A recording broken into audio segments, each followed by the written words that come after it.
need you. The principal can handle all that stuff." "No," said Trout. "Mrs. Madison doesn't have the power and she doesn't have the authority." "She's the principal." "Of what? An elementary school? Come on, Des, are you trying to tell me she has the goods to bring this whole place under control and keep everybody in line? Some of the people here aren't even from the school. They aren't parents or staff. They're survivors who came here because it's the town's emergency shelter. What do they care if a grade school principal gives them an order?" Des barked out a harsh laugh. "And you think they'll listen to me? Are you high or stupid? I'm only a small-town cop." Des looked at him, and her eyes were haunted. "And let's face it, Billy, cops didn't exactly save the day. There wasn't a lot of protecting and serving going on. Or have you forgotten that the entire Stebbins Police Department is dead?" Trout slapped his palm flat on the door 6 inches from her head. It was as loud as a pistol shot, and Des jerked backward. "Now you fucking well listen to me, Desdemona Abigail Fox," Trout growled. "I know you're hurting because of JT. I know what losing him means to you." "No, you don't." "The hell I don't. I lost a lot of friends, too. Everyone I worked with except Goat. All of my close friends except for you. And as for you, I know you a lot better than you ever gave me credit for. Maybe I know you better than JT did. Go ahead and punch me if that offends you, because—" She did punch him. It was very fast and very hard, and it felt like being shot in the chest. Trout staggered 4 paces back and then fell hard on his ass. He sat there, legs splayed, gulping for air like a trout on a riverbank. "God damn it, you crazy bitch!" he wheezed when he could finally speak. It wasn't the first time she'd ever punched him, but it was harder than he'd ever been hit by anyone in his life. Des loomed over him. "You don't talk about JT." Trout struggled up off the cold concrete. "I wasn't talking about JT," he roared. "I was talking about me and you. What do you want from me anyway?" she demanded, getting up in his face. He thought, fuck it, and got up in hers. "I want you to step up, Des. I need you to stop being Des Fox, the injured crazy person, and be Officer Des Fox, the cop. Yeah, okay, the rest of the Stebbins cops are dead, and that sucks. And yeah, you have no real authority left. Yeah, life sucks too, and everyone we know is dead. Yeah, and all of that. But I just came from a room full of terrified children. Children, Des. Hundreds of them. Children who are probably going to die unless we put on our big girl panties and take charge. And by we, I pretty much mean you. Hit me again if it'll make you feel better. Kick my ass and stomp me if that's what it takes. But then put your big girl panties on and go do what you know you have to do." For a long handful of silent seconds, Trout was absolutely positive that Des was going to pistol whip him. He could see the desire to do that in her eyes. Her lips compressed, and he heard the creak of her knuckles as her hands balled into fists.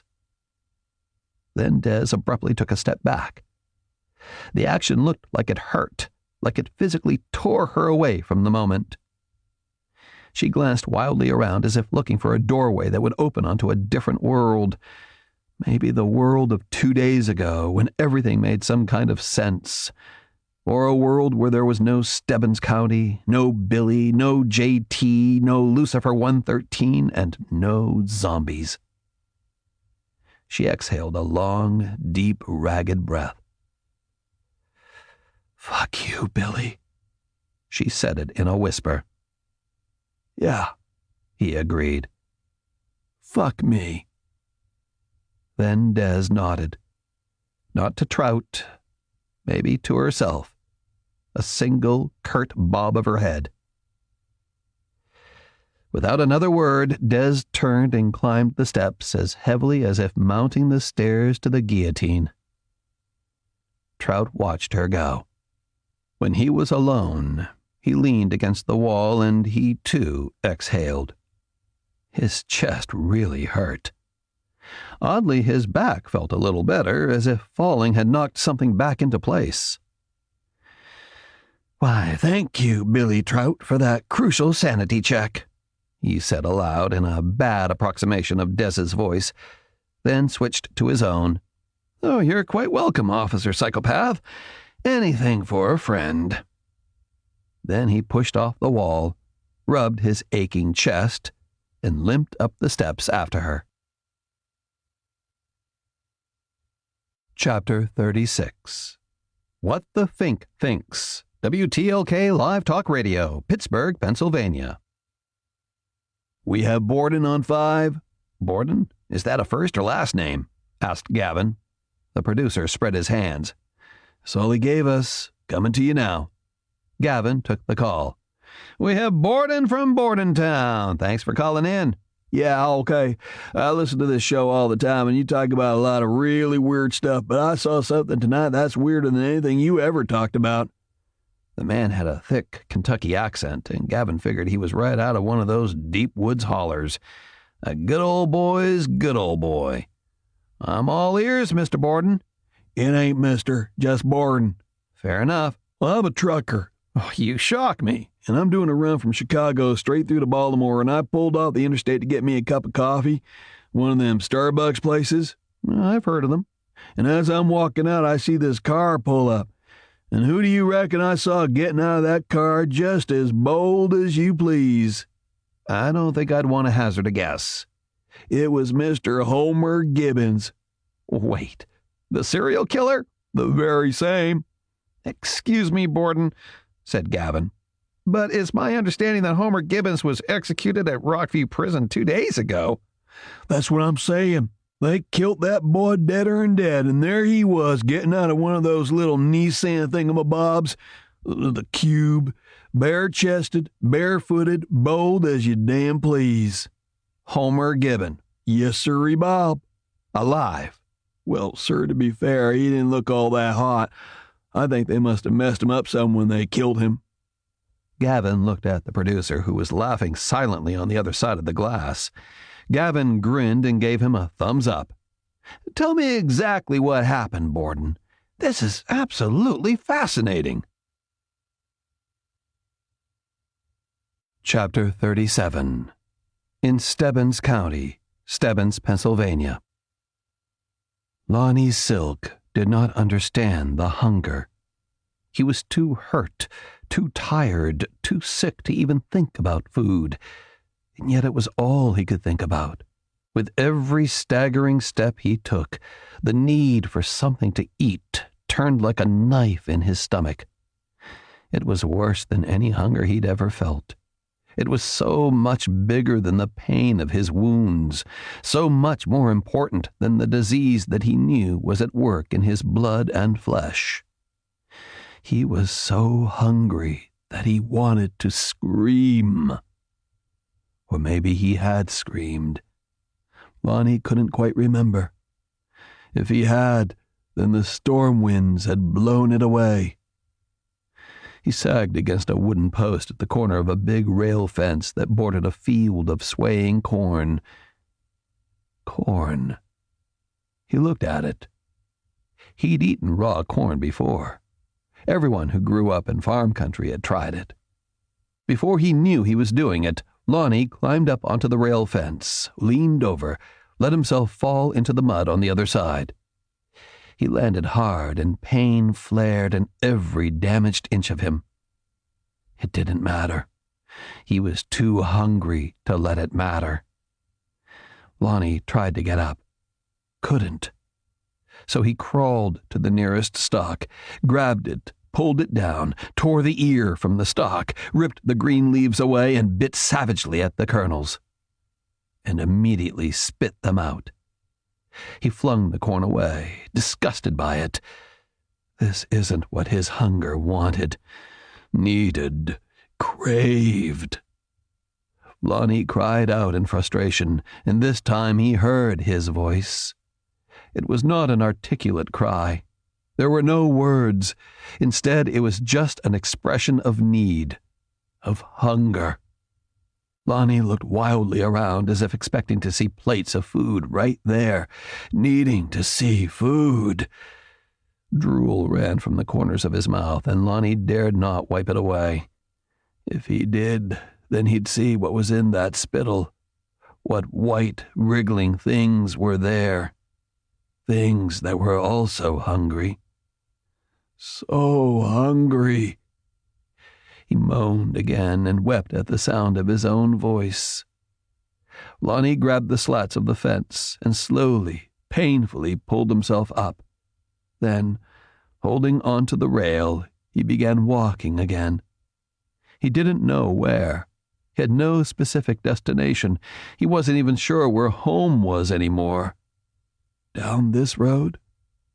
Or farther along the road he'd been on? He didn't know. Couldn't tell. Didn't really care. He went the way his weak legs could go, using the fence to stay upright. Following his moans, following his hunger, looking for something to eat. Chapter 38. Town of Stebbins, 1 mile inside the Q-zone. Sam Imura told Boxer to pull onto a side road, and the Boy Scouts climbed out of the vehicle. Moonshiner hefted out a big duffel bag, zipped it open, and began handing out heavy-duty protective garments. These were not the standard white hazmat suits, but were instead Saratoga hammer suits. They were permeable chemical warfare protective overgarments with composite filter fabric based on highly activated and hard carbon spheres fixed onto textile carrier fabrics. Sam had rolled into action on dozens of occasions wearing a hammer suit. They were tough but light enough to permit agile movement during unarmed and armed combat. "Hoods?" asked Shortstop. "Not unless we know we're heading into close combat," said Sam. "It's a serum transfer pathogen. No airborne components." "Shit," said Boxer. "You don't want these fuckers to French kiss you, brother," said Moonshiner. "Be a lot more action than I've been getting lately." They all laughed. Sam turned to them, and when they saw the look on his face, the laughter faded. "What?" asked Moonshiner. "Let's understand something right from the jump," Sam said. "The infected are designated hostiles, and we react and respond the way professional soldiers should while in combat. But these are people. We don't disrespect them. If we have to pull a trigger, then it's a mercy kill, not a booyah moment. Feel me?" The others took a moment, then nodded. Moonshiner said, "Sorry, boss." "No," said Sam. "It's cool. None of you have ever been in this kind of fight before. There are no rules except the ones we make, so let's make rules we can live with when we're done." "Yeah, I'm down with that," agreed Moonshiner. Gypsy, however, cocked her head and appraised Sam. "Boss, you said that none of us have ever been in this kind of fight. Have you? I mean, I thought this was all new shit." Sam gave her a weary smile. "The team I used to run with dealt with something a lot like this. Different pathogen, but similar effect." "Zombies?" "Close enough for government work," said Sam. "What happened?" Sam adjusted the fittings on his hammer suit. "Bad things." They climbed back into their Hummer. No one spoke at all for nearly a mile. Shortstop finally broke the silence. "Boss, they've got jammers running, right?" "Yes. Nothing's getting through except one channel reserved for the guard." "What about us?" Shortstop tapped the small earbud he wore. "What about the team channel?" Sam jerked a thumb over his shoulder. "We have a booster in the back, tuned to provide a dedicated channel for this mission. Good news is that we'll have a clear signal. Bad news is that the effective range is about 1 mile. "That kind of blows," said Moonshiner. "Yes, it does," said Sam. "So consider it an intimate conversation between friends." "Makes me all tingly," muttered Gypsy. Then Boxer tapped the steering wheel to get their attention and pointed to something at the extreme range of the headlights. "We got movement, boss." Imura saw it. A pale shape, vague and indistinct, more than 100 yards away. "Get off the road." Boxer killed the lights and pulled off the road, climbing the verge into a field. A tractor sat, cold and quiet in the rain, and beside it was a huge flatbed piled high with harvested vegetables. The humid air was thick with the smell of onions and dirt. Gypsy leaned between the seatbacks and handed a pair of night vision goggles to Imora. He put them on and adjusted the settings, then opened the top hatch of the Humvee and leaned on the big machine gun to steady his line of sight. There were no streetlights this far into farm country, and the sky was utterly black. Then, as he turned on the night vision goggles, the landscape was transformed into 1,000 shades of sickly green and ghostly gray. Because of the new position of the Humvee, it took almost a full minute before the thing that Boxer saw came into sight. Looks like a group of people. 3 of them. Just them. Don't see anyone else. He didn't whisper because the sibilant S sounds carried, and instead he spoke quietly. Civilians. 2 men and a kid. Are they infected? Asked Boxer. Sam slid back down into his seat, pulling the hatch closed. Can't tell. Moonshiner pulled on a second pair of goggles. Let me go take a closer look. Roger that. Gypsy, go with them. They opened the doors and got out. The dome light of the Humvee had been disabled. Gypsy put on her night vision goggles, then drew small arms and began moving down toward the side of the road. It is impossible to move with total silence through ankle-deep mud. However, the sound of the rain masked most of the noise. Moving without haste hid the rest. Moonshiner was on point with Gypsy behind and to his right, mindful to keep him out of her line of fire. The 3 figures were 100 yards away. Both men were dressed in work clothes that were pasted to their bodies by rainwater. The child wore jeans but no shirt. No one carried an umbrella. No one seemed to give much of a damn about the cold rain. "Uh-oh," said Gypsy very softly. An old slatted wooden fence ran along part of the road and angled up to create a property line with the next farm. Moonshiner angled that way, and he and Gypsy squatted down by the corner post. While Moonshiner kept his pistol aimed at the 3 figures, Gypsy tapped her earbud. "You seeing this, Ronan?" Ronan, Sam Imora, said, "Rain's too heavy. What are you seeing?" She told him. "You want us to let them pass or take them down?" Hold your position, he said. I'm coming out. A few seconds later, the rest of the team converged on the corner post. The lead figure was the oldest, maybe 45, a tall man with a black beard. "See any bites?" asked Boxer. "Negative," said Moonshiner. We confront them to make sure, said Shortstop. See if they're responsive to verbal commands. Let's try it, said Sam. He stood up and began walking slowly toward the road, his pistol down at his side. Shortstop followed in his wake. The others fanned out to cover the road from several points. "Come on," thought Sam. "Happy ending here." Sam stepped into plain view. U.S. Army, he announced in a clear voice. "We're here to help. However, I need you to stop right there. Raise your hands and allow us to check you for signs of infection."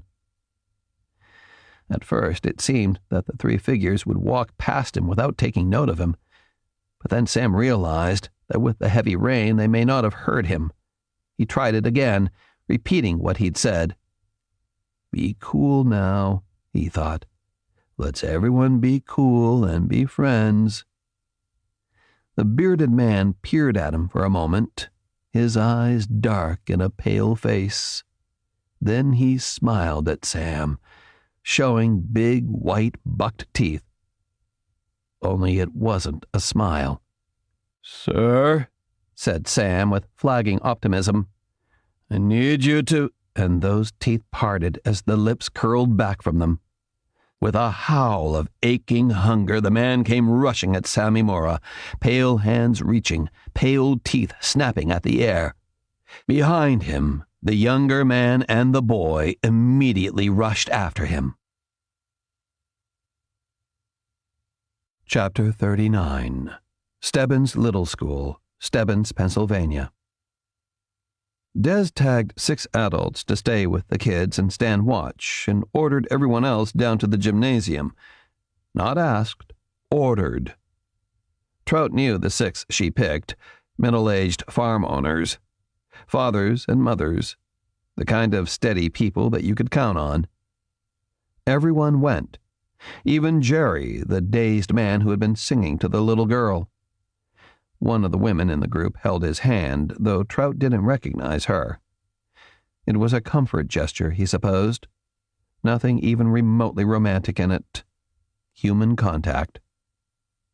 The stick-thin principal, Mrs. Madison, walked with Des, with Trout following behind. They were the 2 most powerful women left in Stebbins, and they were as different as 2 people could possibly get. Mrs. Madison was tiny, older, highly educated, very cultured and mannered, and the exact opposite of what Trout would consider a physical person. He couldn't even imagine her going to the bathroom. Des, on the other hand, was raw and powerful in a way that was entirely different from male power. She was never mannish, and could even be feminine, or so Trout remembered with an aching fondness, but she was neither delicate nor mannered. If anyone had the sheer lack of personal survival skills to suggest that Des was a member of a weaker sex, Trout knew that what was left of that sorry individual would regret the ill-chosen and archaic sentiment for what remained of his life. Des was a boozy redneck country girl who would be equally at home in a Mississippi trucker bar or a Kentucky holler. She exuded a feral power in exactly the same way the big hunting cats do. Quick to anger, glacially slow to forgive. And yet, Trout loved her and respected her, even though at times he felt like they were from entirely different branches of the evolutionary tree. When everyone was downstairs, the group formed a loose circle around Des and Mrs. Madison. Trout did a quick head count. 182, plus the 2 upstairs. More women than men by a 2-to-1 ratio. Mrs. Madison took point and raised her hand for silence. Trout remembered her doing it the exact same way when she was his 4th-grade teacher. So, apparently, did most of the people here. An uneasy, expectant silence fell over the group. "Thank you," said the principal. "Officer Fox would like to say a few things. She and I have already discussed these matters, and we are of a mind. I believe that what she has to say and the things she will suggest are what's best for everyone concerned. Officer Fox?" Mrs. Madison stepped aside and turned to face Des, and Trout recognized it as a tactic used by speakers who are practiced at validating another speaker through their own visible attention. It worked, too, because Trout saw the focus of the entire crowd zero in on Des. He suppressed a smile, appreciating the way that was handled. Des, however, was no public speaker. She glared at the crowd with open suspicion and hostility, and Trout prayed she wasn't going to use more threats and bullying to get things done. She surprised him, however. "Okay, listen up," she said in a neutral tone. "Here's the situation as we know it. We finished our sweep of the building, and there's no one else left inside who has any bites or any sign of infection." The crowd nodded. They'd all been part of that search. Even so, it was good to hear it said. "We have to face some realities here," Des continued. "First, we have to stay inside the building. The National Guard made that clear, and I don't think they're going to cut us any slack. So, for all intents and purposes, we're stuck on an island in the middle of the ocean. The good news is that we have our own generator and enough fuel for 5 days. Because this is the town's emergency shelter, we have blankets, flashlights, batteries, first aid kits, water, and a lot of food. Enough for maybe a week with the number of people we have. When we get low, the guard says they'll drop more on the roof.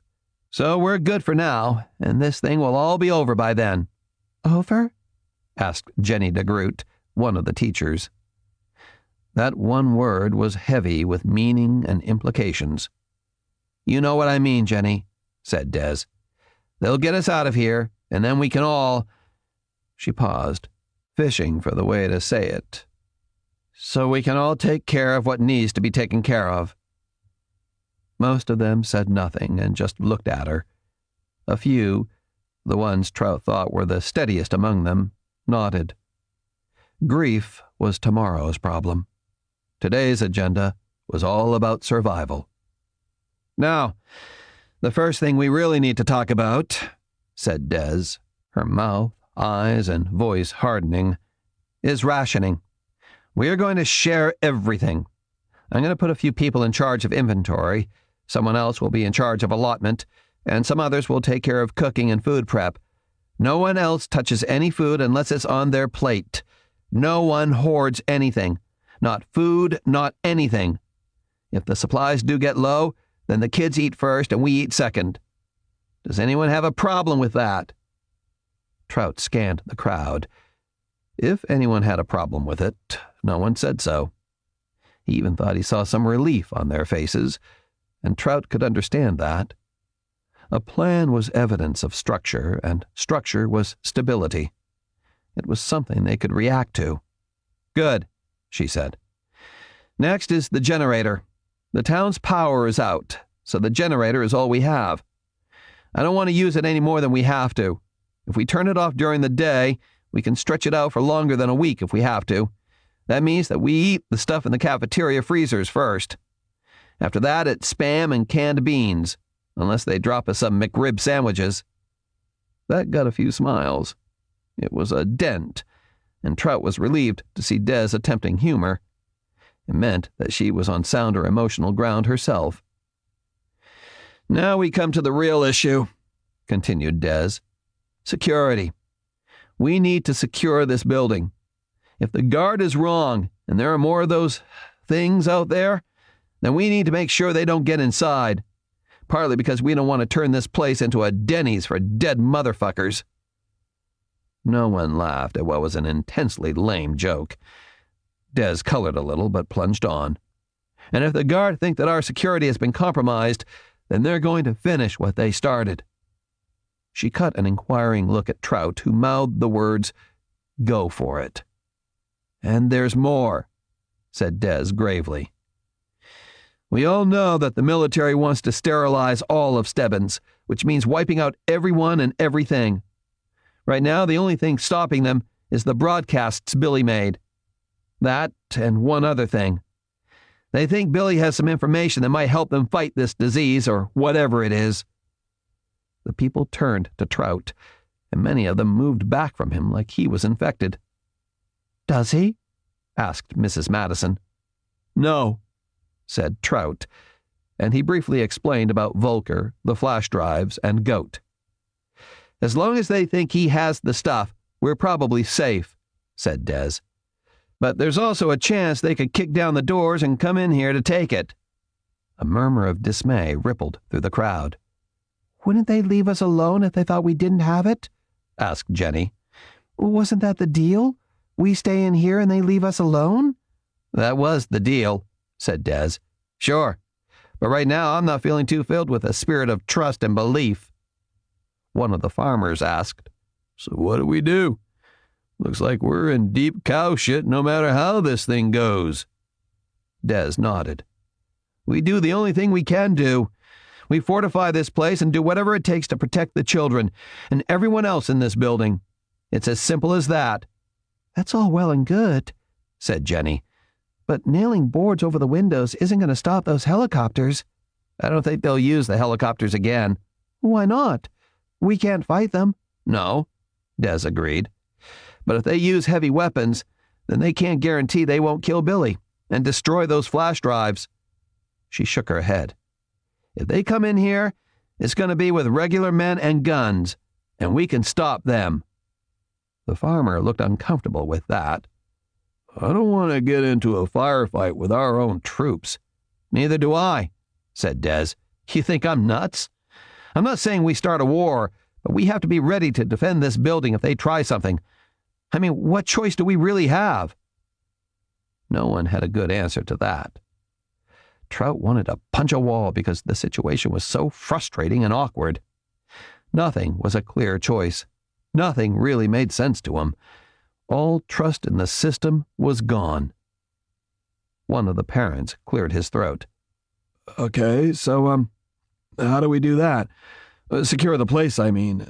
Do we, barricade the doors and stuff? Des managed an encouraging smile.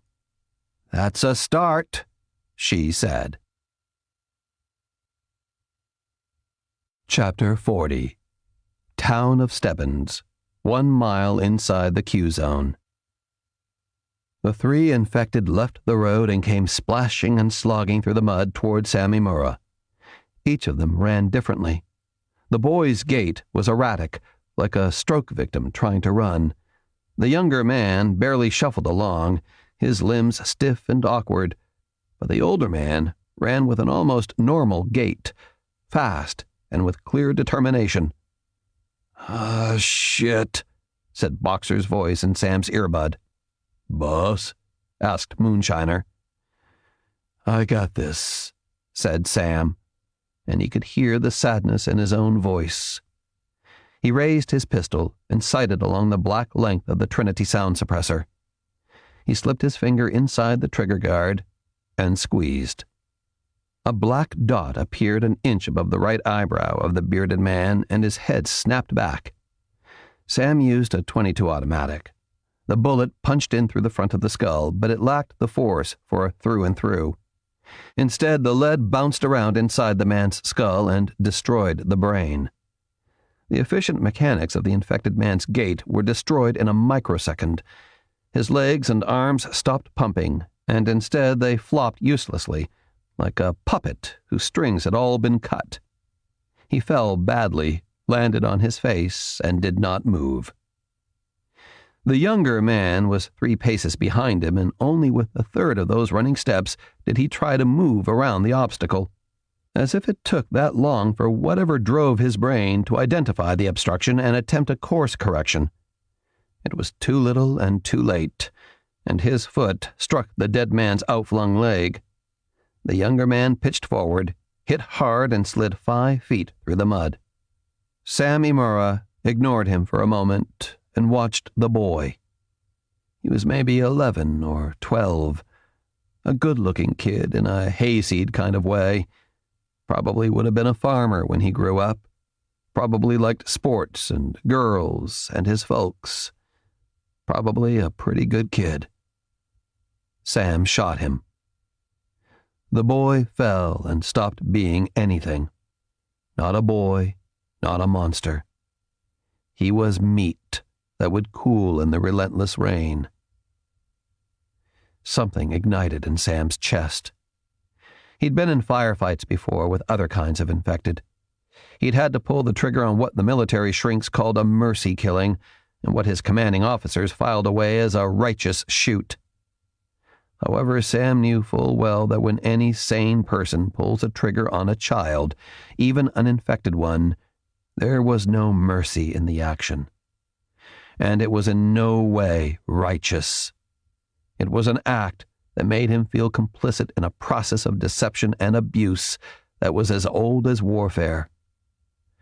Once, when a fellow operative made a crude joke about such kills as collateral damage, Sam took him outside and attempted to beat some conscience into the son of a bitch.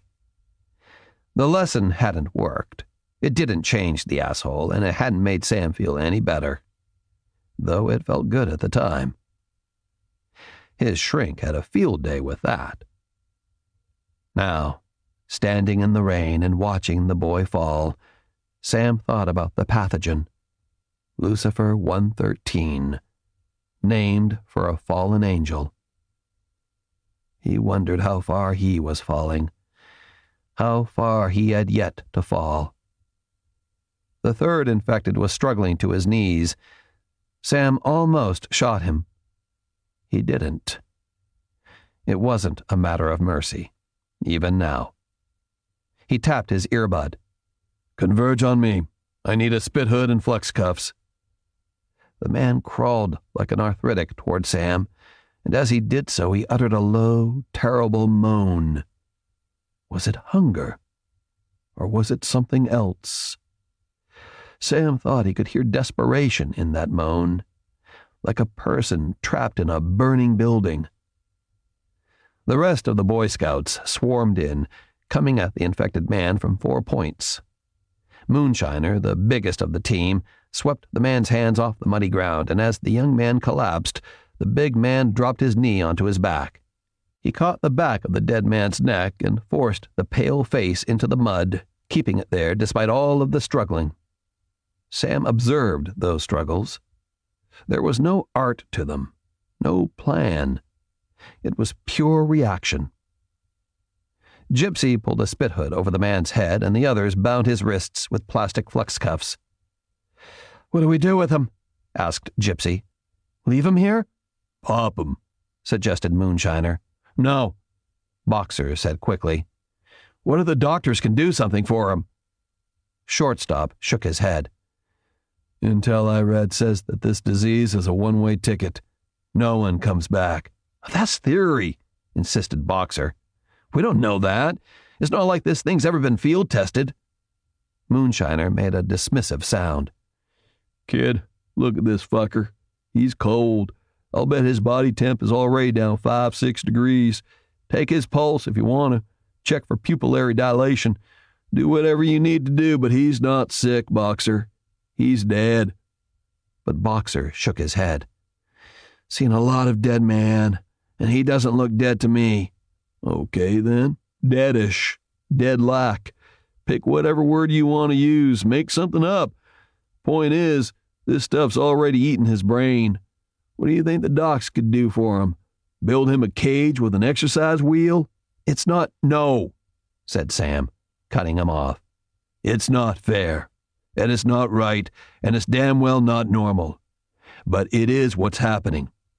The assholes who invented this took the concept of death and broke it. Doesn't mean what it used to, and we have to accept that. No matter how it looks, this man is dead. He's also infected and dangerous." "Okay," said Gypsy. "So what's the call?" "We have a to-do list, and one item on it is to determine if all of the infected are at the same level of coordination, aggression, or mobile speed." "We saw some variety right here," said Gypsy. "All 3 of these cats were different." "Yeah," agreed Shortstop. "But why?" "I'll take all theories," said Sam. They thought about it as they watched the bound infected struggle. "Damage," said Moonshiner after a few moments. "That could be some of it. Head trauma, joint damage, even other infected gnawing on their tendons." "Jesus," breathed Boxer. "It makes sense," insisted Moonshiner. "They're all injured, right? So, think about any group of ordinary people who are injured in a battle or an explosion. You get all kinds of different mobility." "Makes sense," agreed Gypsy. "These are all going to be walking wounded." "That covers coordination," said Sam. "What about speed?" Boxer said, "Maybe rigor mortis?" They looked at him. "Oh, come on," he said. "Think about it. If these things are really supposed to be dead, and only some of them are functioning because of those parasites, then wouldn't the rest of them do what pretty much all dead bodies do?" Gypsy glanced around. "How fast does rigor set in? 3 to 4 hours, something like that? Up to that point, the infected— Actually, can we call them zombies? Infected makes them seem like sick people." "And what?" asked Shortstop. "Zombies is easier?" She shrugged. "It's not as real." They all got that. Everyone nodded. "So, these zombies start stiffening up within a couple of hours, so that'll account for different rates of movement right there. Freshies move more like real people. Stiffies kind of stagger like we saw in the video feeds we watched." Shortstop nodded. "Rigor hits maximum stiffness in something like 10, 12 hours, right? Makes me wonder if there are any zombies out there who can't move at all, or can't move worth a damn, standing there or maybe lying in a field somewhere because they can't move." "Okay," said Boxer, playing devil's advocate. "But nobody's reported a bunch of human scarecrows. These things are walking." "But not well," observed Shortstop. General Zetter's report talked about a lot of the infected moving in a slow, shuffling manner. I think that's full rigor right there." "What about when the rigor wears off?" asked Boxer. "It does that, wears off." "Sure, but in like 4-5 days after death," said Gypsy. "Even so, how will they be able to move then? Will they get fast again?" Sam said, "We don't know. There hasn't been that much time yet. The first infection was early yesterday, so we're not even 1 full day into this thing." The bounded infected continued to struggle. "So," drawled Shortstop, "what do we do with Sparky here? Do we take him back so they can study him? Is that what they want?" "No," said Sam. "The guard can get as many samples as they want. We're on the lookout for anything out of the ordinary. And yes, I realize how that just sounded. Zombies and all." Everyone grinned at him. "Point is that if we go on the basis that there are zombies and that a combination of injuries and the onset of rigor will explain most of how they walk and act, then what we look for is something that doesn't fit that model. A mutation, maybe." "Why?" asked Moonshiner. "Because we're hoping this disease isn't as perfect as everyone thinks it is," said Sam. When the others looked blank, he explained. "A mutation, should one even exist, is more likely to tell the scientists something about the stability of Dr. Volker's variation of the Lucifer plague. If mutations are possible, and, better yet, reproducible, then that opens a door for introducing other mutations that could disrupt the function of the parasite." Boxer said, "Wow, I actually understood that." They stood for a moment longer, all of them in a loose circle around the writhing dead man. "Again," said Shortstop, "what do we do with Sparky here? Strap him to the hood like a 6-point buck?" "No," said Sam. "We leave him." "Like that?" asked Boxer, pointing to the cuffs and spit hood. "It doesn't seem right." Gypsy shrugged. "It's not like he's suffering, man." Moonshiner leaned close and whispered, "He's dead, Jim." Boxer shoved him away. Yeah, very funny." "Leave him," repeated Sam. Nobody moved, though. They glanced around, at the rain-swept road, at the body that lay struggling at their feet, and back the way they'd come. "Boss," said Shortstop, "if these 3 kept walking down the road, they'd have come right up to the checkpoint we passed." "Uh-huh," agreed Sam. 3 of these fuckers against those 2 kids back there?" "Uh-huh." "You think those kids would have stopped them?" "What do you think?" Sam said, making it an open question. They looked down at the infected. The man continued to writhe and fight against the restraints. His jaws snapped at the material of the spit hood. Gypsy made a disgusted noise. Moonshiner's grunt was dismissive, but it was Shortstop who answered the question. "Not a chance in hell, boss," he said. "Not one chance in hell." Together, the Boy Scouts walked up the slope to the Humvee. The big Browning .50 caliber mounted on the roof looked ominous, waiting, hungry. Chapter 41. Stebbins Little School, Stebbins, Pennsylvania. "Ground floor windows are a priority," said Des. "All of the windows are security glass," said Mrs. Madison, "with wire mesh in each pane." "Won't stop a bullet," said a farmer. "So we block the windows," said Des. "Look, this school is built like a blockhouse. There aren't all that many windows anyway, not on the first floor." 22, said Mrs. Madison, and Trout felt like kicking her. 22, okay, conceded Des. "So we lock them and cover them with paper or cloth so no one can see in.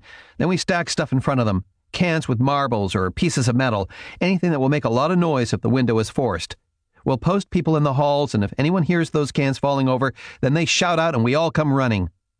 Several people nodded, and Trout felt the first splinter of encouragement. "All of the classroom doors open out," said Jenny DeGroot. We can get benches from the gym or other stuff and put them in the halls.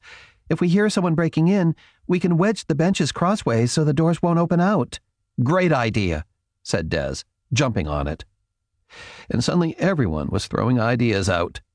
Some were poorly thought out, just things to say from people who needed to be part of a solution, any kind of solution. But there were some good ones, too.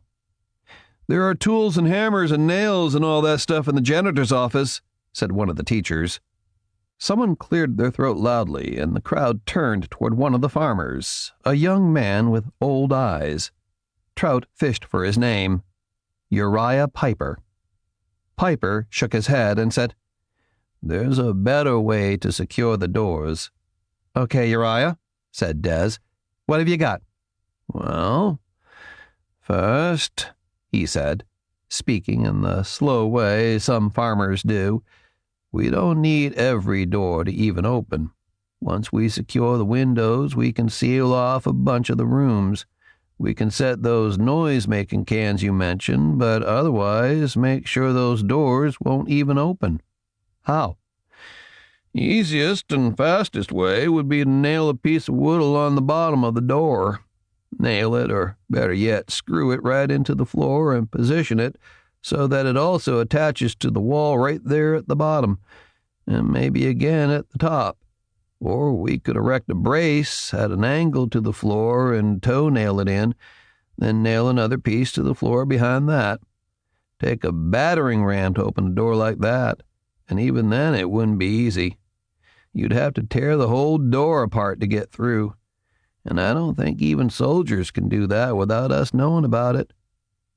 "Are you a carpenter?" asked Clark, one of the teachers, his tone filled with skepticism. "No, sir.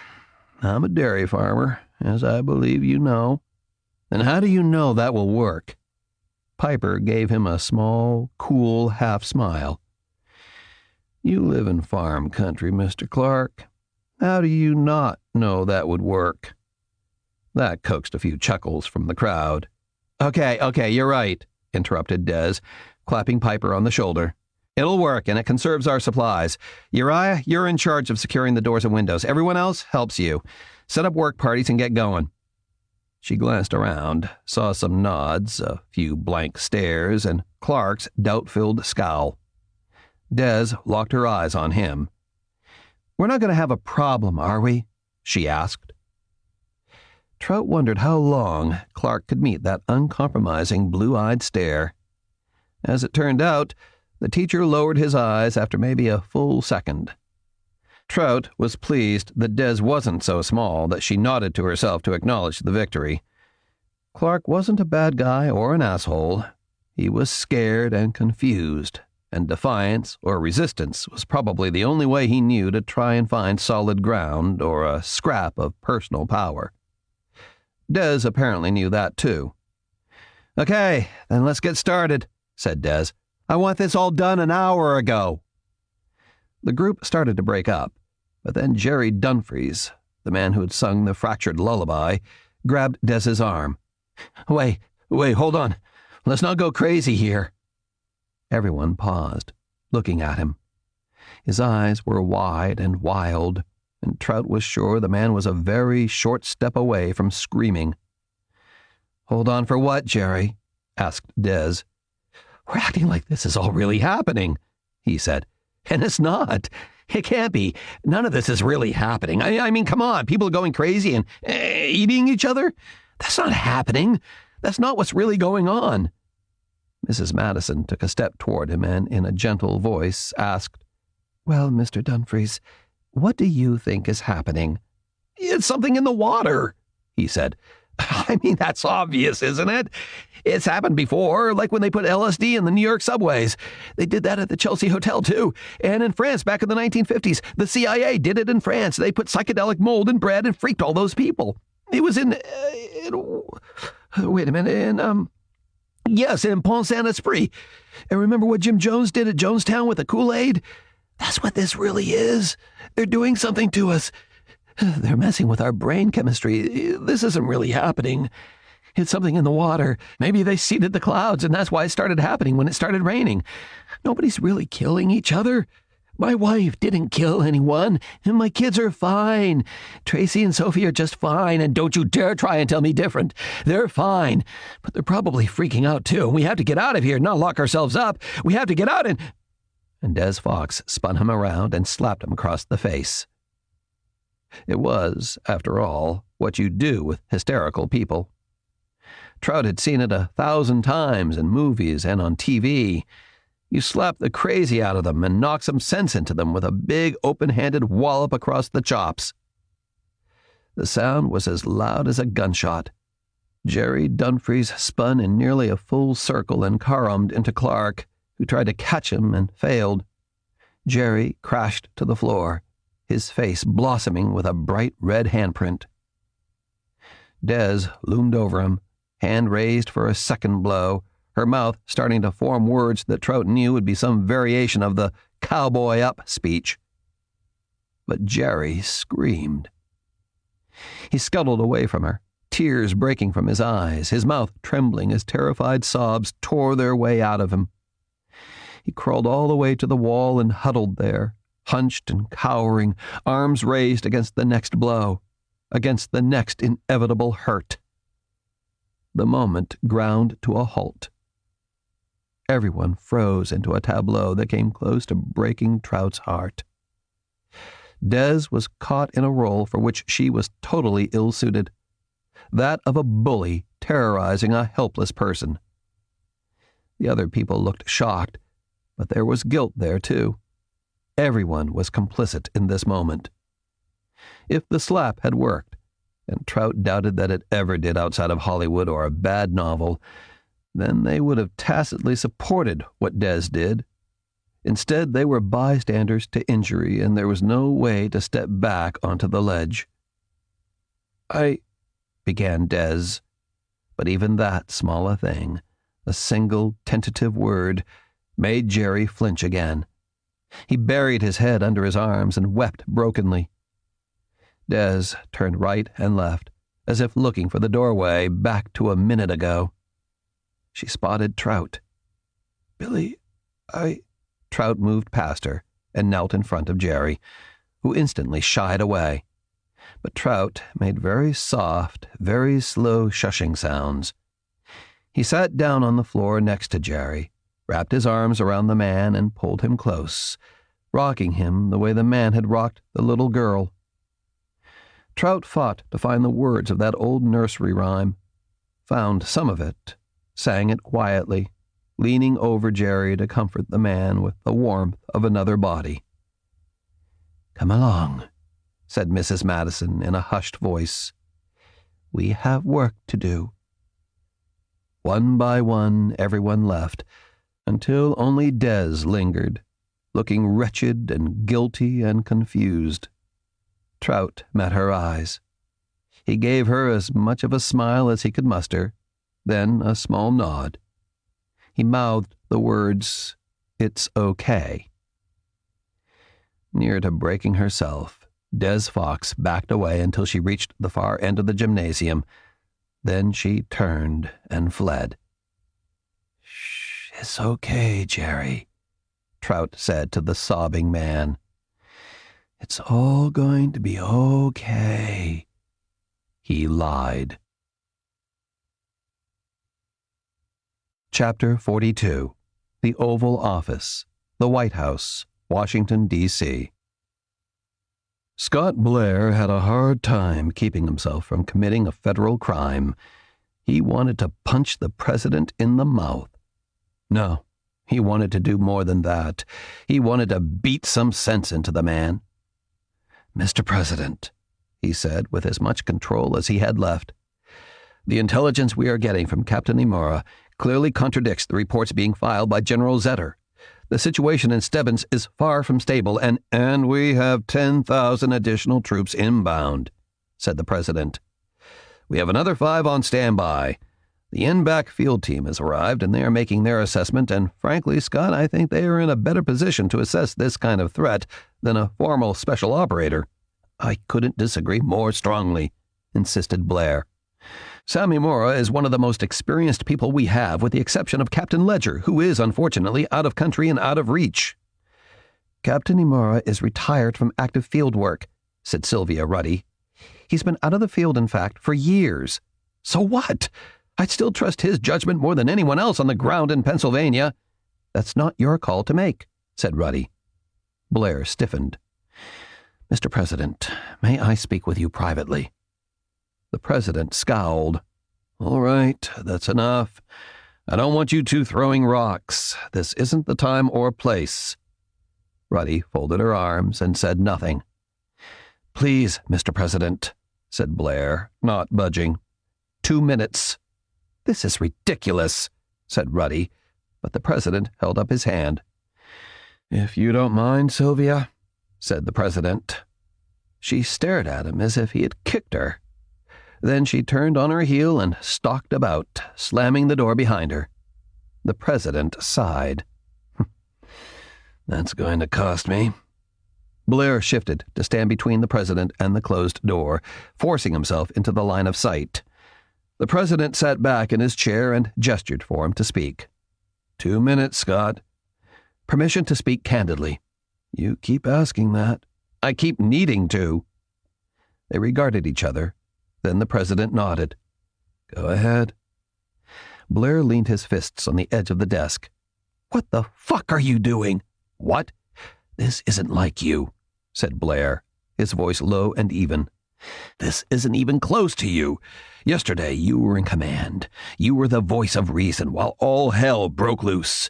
Now you're fumbling at the edges of this thing. Wait, hear me out. You said I could speak my mind, and this may be the last chance I have. Don't worry, I'm not planning on firing you. Christ, who cares about that? How can you still think that this is about politics or anything but a crisis? Sammy Mora knows biohazardous threats better than anyone currently on U.S. soil. Anyone. He trained most of the people in the NBAC teams. He wrote their field response protocols. While Simeon Zetter was playing hide-and-seek with the Taliban, Imura was hunting and bagging world-class bioterrorists, and he did so for 4 different people who sat in the chair on which you are currently resting your ass. The president didn't respond, but his face grew steadily redder. Sam said that the checkpoints along the Q-zone aren't adequate. There are a couple of thousand local and state police itching to be a part of this. I know that we pulled them because we didn't want to deal with the complications of jurisdiction, and we were afraid of how they'd react if they found out our ground forces had to terminate infected police officers inside Stebbins. That's yesterday's news, and it does not matter.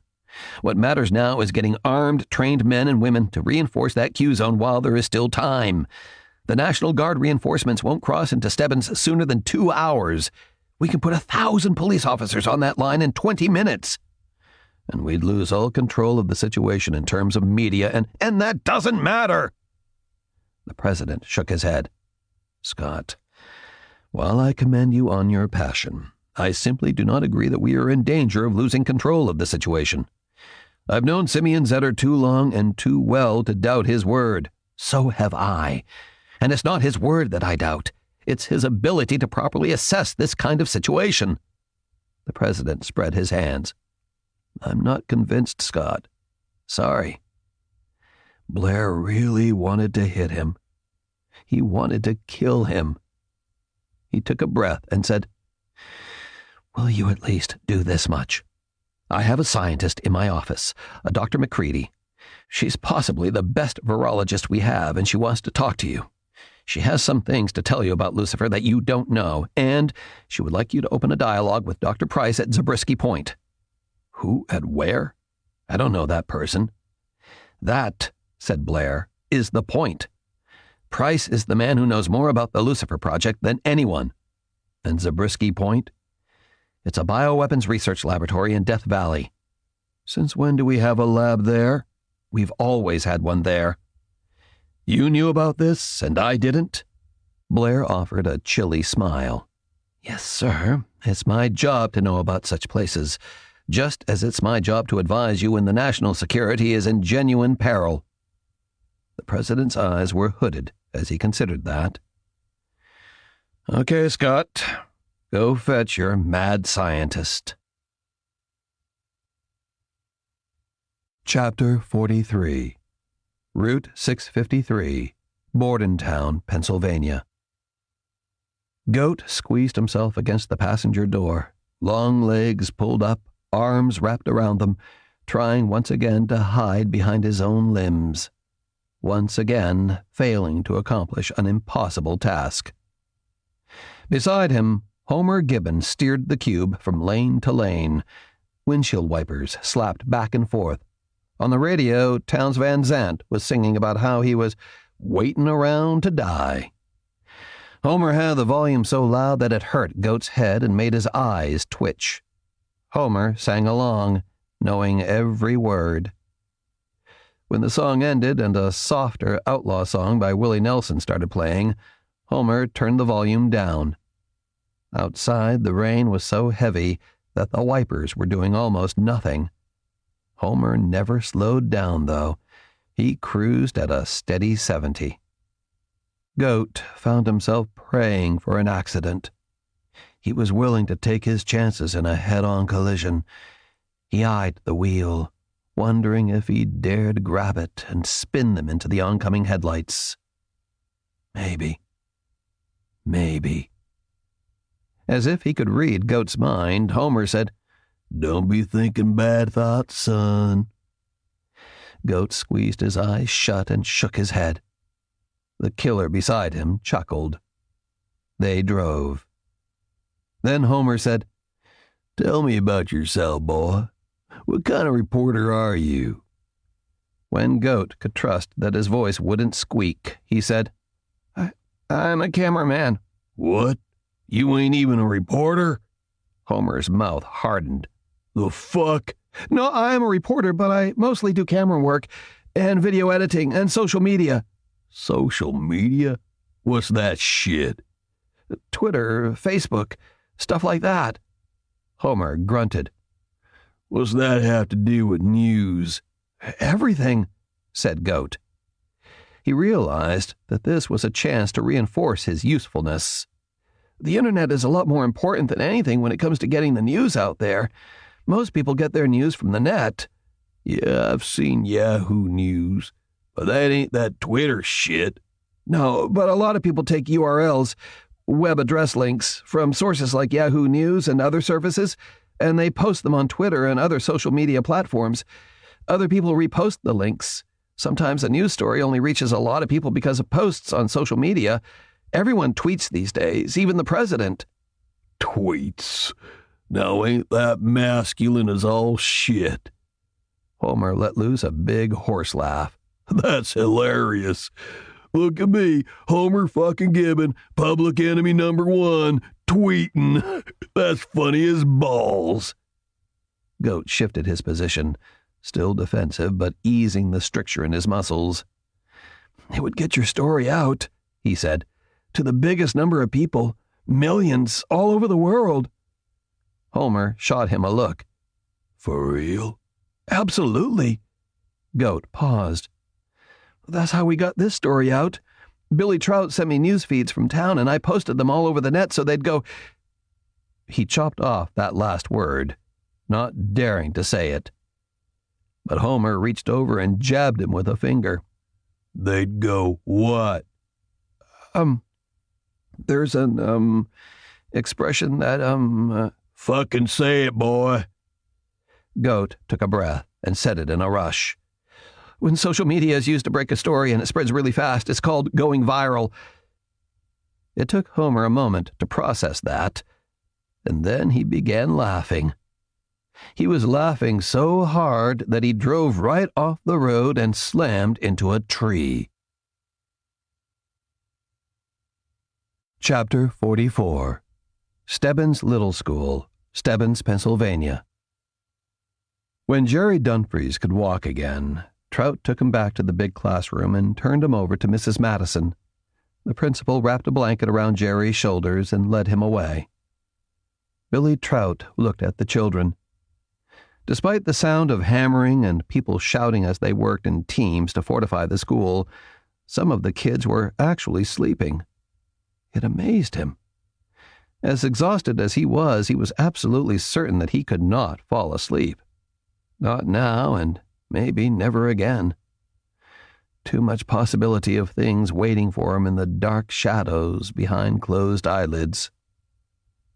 There was still no word from Goat, and with every passing minute, Trout grew more convinced that it somehow meant that everyone in the school had slid from the frying pan directly into the fire.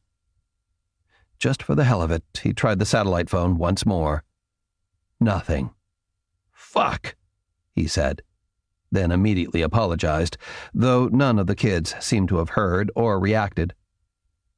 He spent a few minutes wandering around, checking on the kids, tucking blankets more securely around them, studying their faces to fix them in his mind, pulling names out of the air for as many of them as he could. He saw one face, a black-haired, chubby little girl with a beautiful face who slept with her arms wrapped around a small pillow, holding it to her chest as if it was a trusted teddy bear.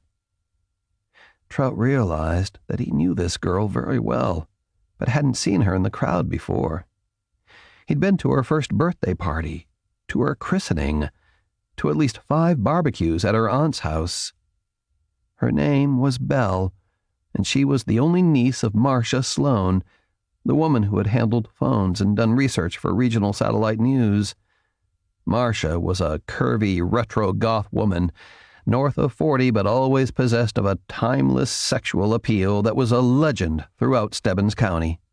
Fiercely intelligent, saucy, and the very best of company under any circumstances. That realization brought with it the memory of the last time he'd seen Marcia. It was yesterday afternoon while Trout was coming back to Stebbins after interviewing Dr. Volker. By then, the outbreak had cut all the way across the town. His last image of Marcia was her pale, torn, snarling face as it vanished below the level of his car's hood while the explorer ground her into the mud. That had been the start of it for him, the point at which the wild story he had gotten from Dr. Volker became the irrefutable reality of Billy Trout's life. "I'm sorry," he murmured, uncertain whether he was saying it to the girl, for all she had lost, or to her aunt, for what he had done to her, or to everyone, for what they were enduring and what lay ahead. More deeply saddened than ever, Trout turned and drifted back into the hallway. He caught sight of Des and called out to her. She turned and began walking toward him. They met at the hall's midpoint, by a 4-H trophy case filled with photos of kids with their awards for Best Piglet, Biggest Sow, Largest Pumpkin, Brightest Future. Is Jerry okay?" she asked tentatively. "He was in bad shape to begin with, Des. I don't think this did him any extra harm." "You're a bad fucking liar, Billy." "With the very best intentions." Des considered him for a moment. "Guess you do. And I guess I don't burn up a lot of calories giving you credit for it." They looked at the trophies and listened to the hammering. Echoing down from the second floor, they heard Uriah Piper and the teacher, Clark, yelling at each other. "Billy?" "Yeah?" "What happens if we can't get in touch with Goat?" "We will." "No, what if we can't? What if something's happened to him? I mean, if the stuff on those flash drives is that important." "I don't think it matters," said Trout. "Why not?" "When I interviewed Dr. Volker yesterday, he seemed to be pretty sure that Lucifer 113 was unstoppable. If there was a cure, or even notes about a possible treatment on those drives, I'm pretty sure he'd have told me." "Then why'd he give them to you at all?" "So someone would have a record." She turned. "A record of what?" Trout didn't want to answer the question. "Of what, Billy?" He could see the ghost of his own reflection in the glass of the trophy case. "A record of how it all ended." "How what all ended?" she demanded. And then she got it. She grabbed his arm and squeezed it hard enough to hurt. "Jesus Christ! Are you saying that Volker thought this was going to spread? I mean, really spread? Like a pandemic and shit?" "That's what he was afraid of. He thought Homer Gibbon would go right into the ground, buried in a numbered grave behind the prison. Volker planned it that way. The parasites that drive the plague would consume him and then die off for lack of food. It would have ended right there. But when Homer's aunt claimed his body, that changed the dynamic. What should have been some kind of sick punishment for a serial killer became something that kicked open the door to an outbreak. Dez's eyes were as wide as saucers. Chapter 45. Route 653, Bordentown Starbucks. They had no names. Not anymore. There were names on cards and licenses and wallets and purses, but those things no longer related to the things that moved and milled inside the coffee shop. Even the faces no longer matched the pictures on the cards. On the driver's licenses and university IDs, none of the faces was missing flesh. None of the smiles showed broken teeth. None of the clothes were torn and splashed with blood. These figures weren't those people anymore. The feeding was done, the hungers shifting from the flesh at hand to the potential of fresher meat elsewhere. The parasitic urges that drove them lost interest when it could no longer detect the signs of life. Breath and rushing blood and a beating heart. Genetic manipulation had ensured this, built it into the organic imperatives that drove these things.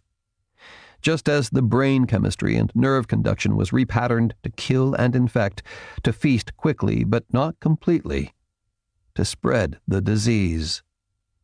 That was the only goal. That was everything.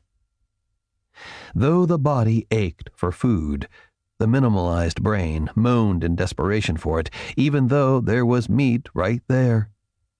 But there was not enough intelligence left even for frustration at the collision of immediate need and driving force. They bumped into each other without rancor or argument. It happened. They lost balance, recovered, moved on, either toward another collision or toward the door.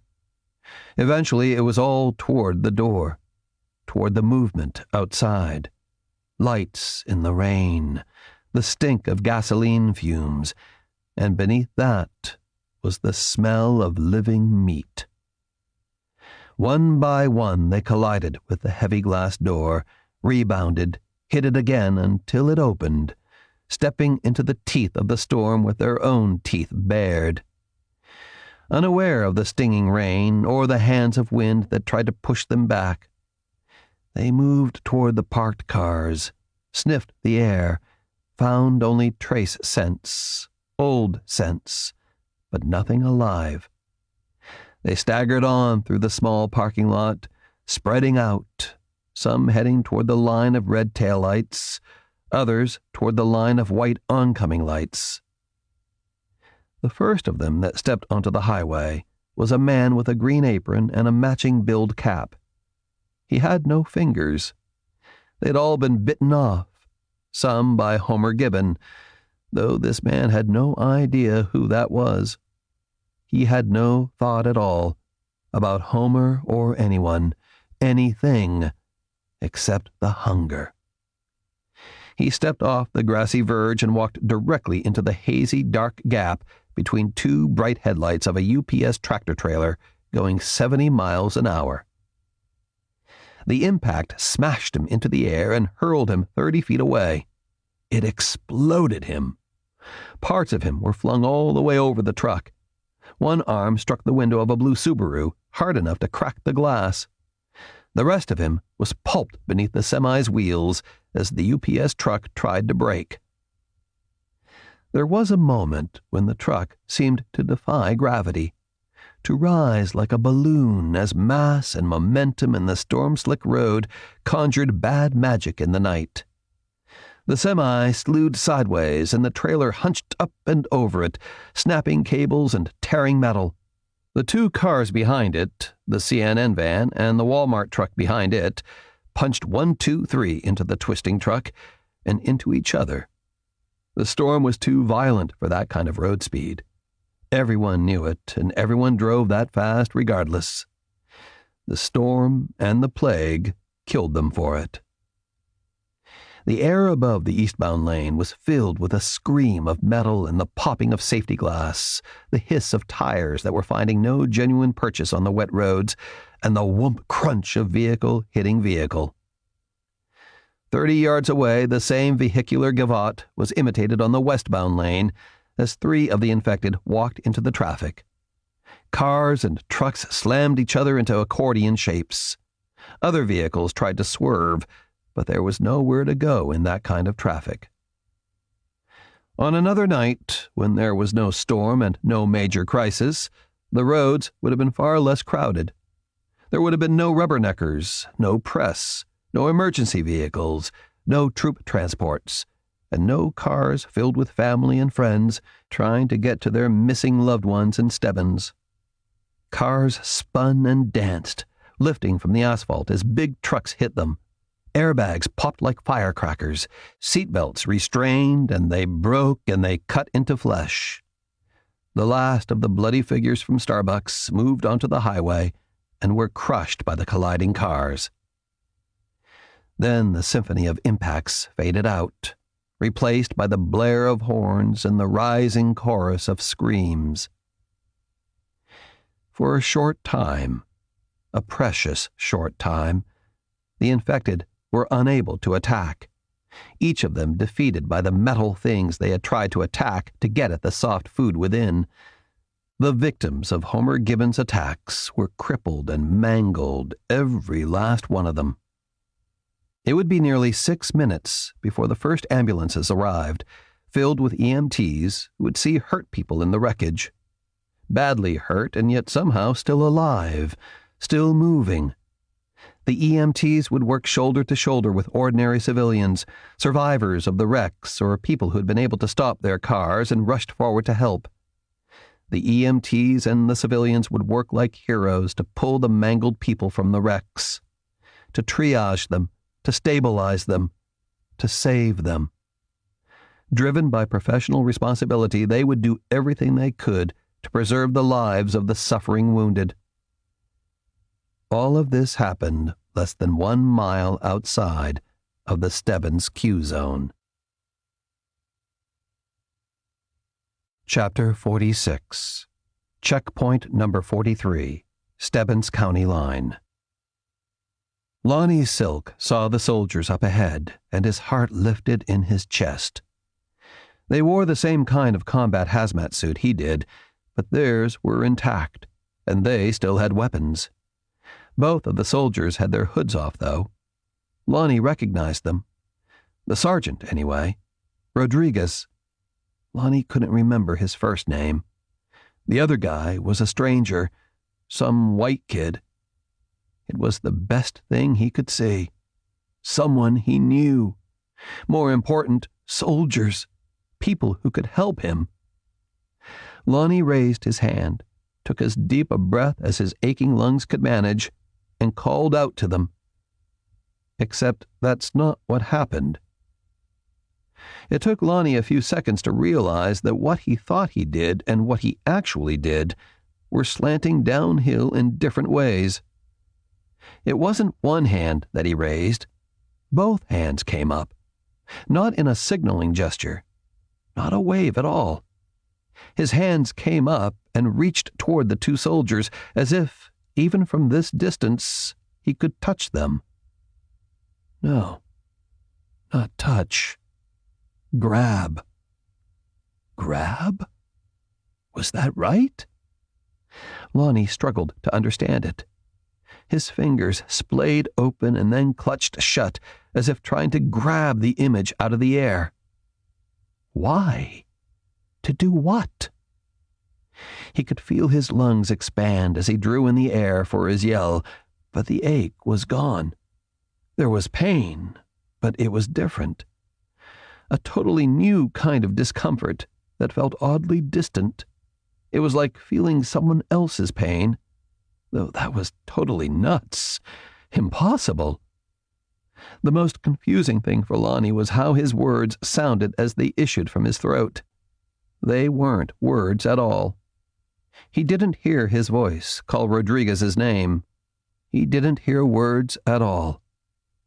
The sound was so strange, so weird, so wrong. It was a long, sustained sound of complaint, of need, of, oh God, of hunger. He tried to stop that sound from coming out of him. He tried to pull down his reaching hands. He tried. Lonnie Silk tried. The infection within him did not allow his voice or his hands to obey. The soldiers stood there, looking the wrong way, looking past the sawhorse barrier to the road on the other side of the Q-zone, as if they needed to see that, as if that road was important. Idiots. Fucking dumbass idiots. Lonnie screamed at Rodriguez, but the scream was another moan. Deep and plaintive and filled with a different kind of pain than Lonnie felt. Not the pain of bites and torn flesh and damaged muscle. This was the ache of pure hunger. The winds and rain tried to tear the moan out of the air, and for a moment Lonnie thought that the soldiers wouldn't hear it. Then the white kid turned, stared, let his mouth drop open, and then he screamed. "Tito! Jesus Christ! Tito!" Tito Rodriguez, that was his name. He spun around, bringing his gun up. He stared too. He screamed too. They both fired. Lonnie Silk heard the first bullets burn through the air around him and then vanish into the storm. Then he felt his body, what had once been his body, shudder and tremble as something hit him in the chest, the stomach, the thigh. There was pain, but only of a kind so far away, so small, so meaningless. His mouth opened, and the moan was louder now, rising above the howl of the storm. Rodriguez and the white kid kept firing. "No!" cried Lonnie in a voice that had absolutely no volume. His cries were unwanted in that stolen throat. No one heard them at all, not the soldiers, not the infection, not the storm. But it was all Lonnie had. He had no control over his body as it lumbered through the mud and into the hail of bullets. The two soldiers were fucking idiots. They fired wildly, forgetting all of their training, all of the captain's warnings. They tried to bully him down with round after round to his body, wasting ammunition, wasting seconds as Lonnie closed from 15 feet to 10 to 5 to... Suddenly, Lonnie's left eye went dark, and as an after effect, he felt the thudding impact of the bullet that hit him. He thought that would be it. A headshot. That's what the captain told them all. Hit the infected in the head and they go down. Aim for the head. "Don't you get it, you stupid fucks?" he tried to scream. "I'm one of them. I'm infected. Aim for the fucking head. Please. Oh God, please, aim for the head. The head. Shoot the head. Shoot me in my head." Except that one of these assholes had aimed for his head, had hit his head, had blown out one of his goddamn eyes. And yet Lonnie watched his hands grab at the white kid, saw the kid's face come suddenly very close as the hands pulled and his own broken, bleeding head lunged forward, felt the tough, rubbery resistance of skin beneath his teeth. Jesus Christ! Skin between his teeth. Lonnie felt the skin compress, become taut, collapse, tear, rupture, and then the blood. The liquid heat of blood against his lips, on his cheeks, in his mouth.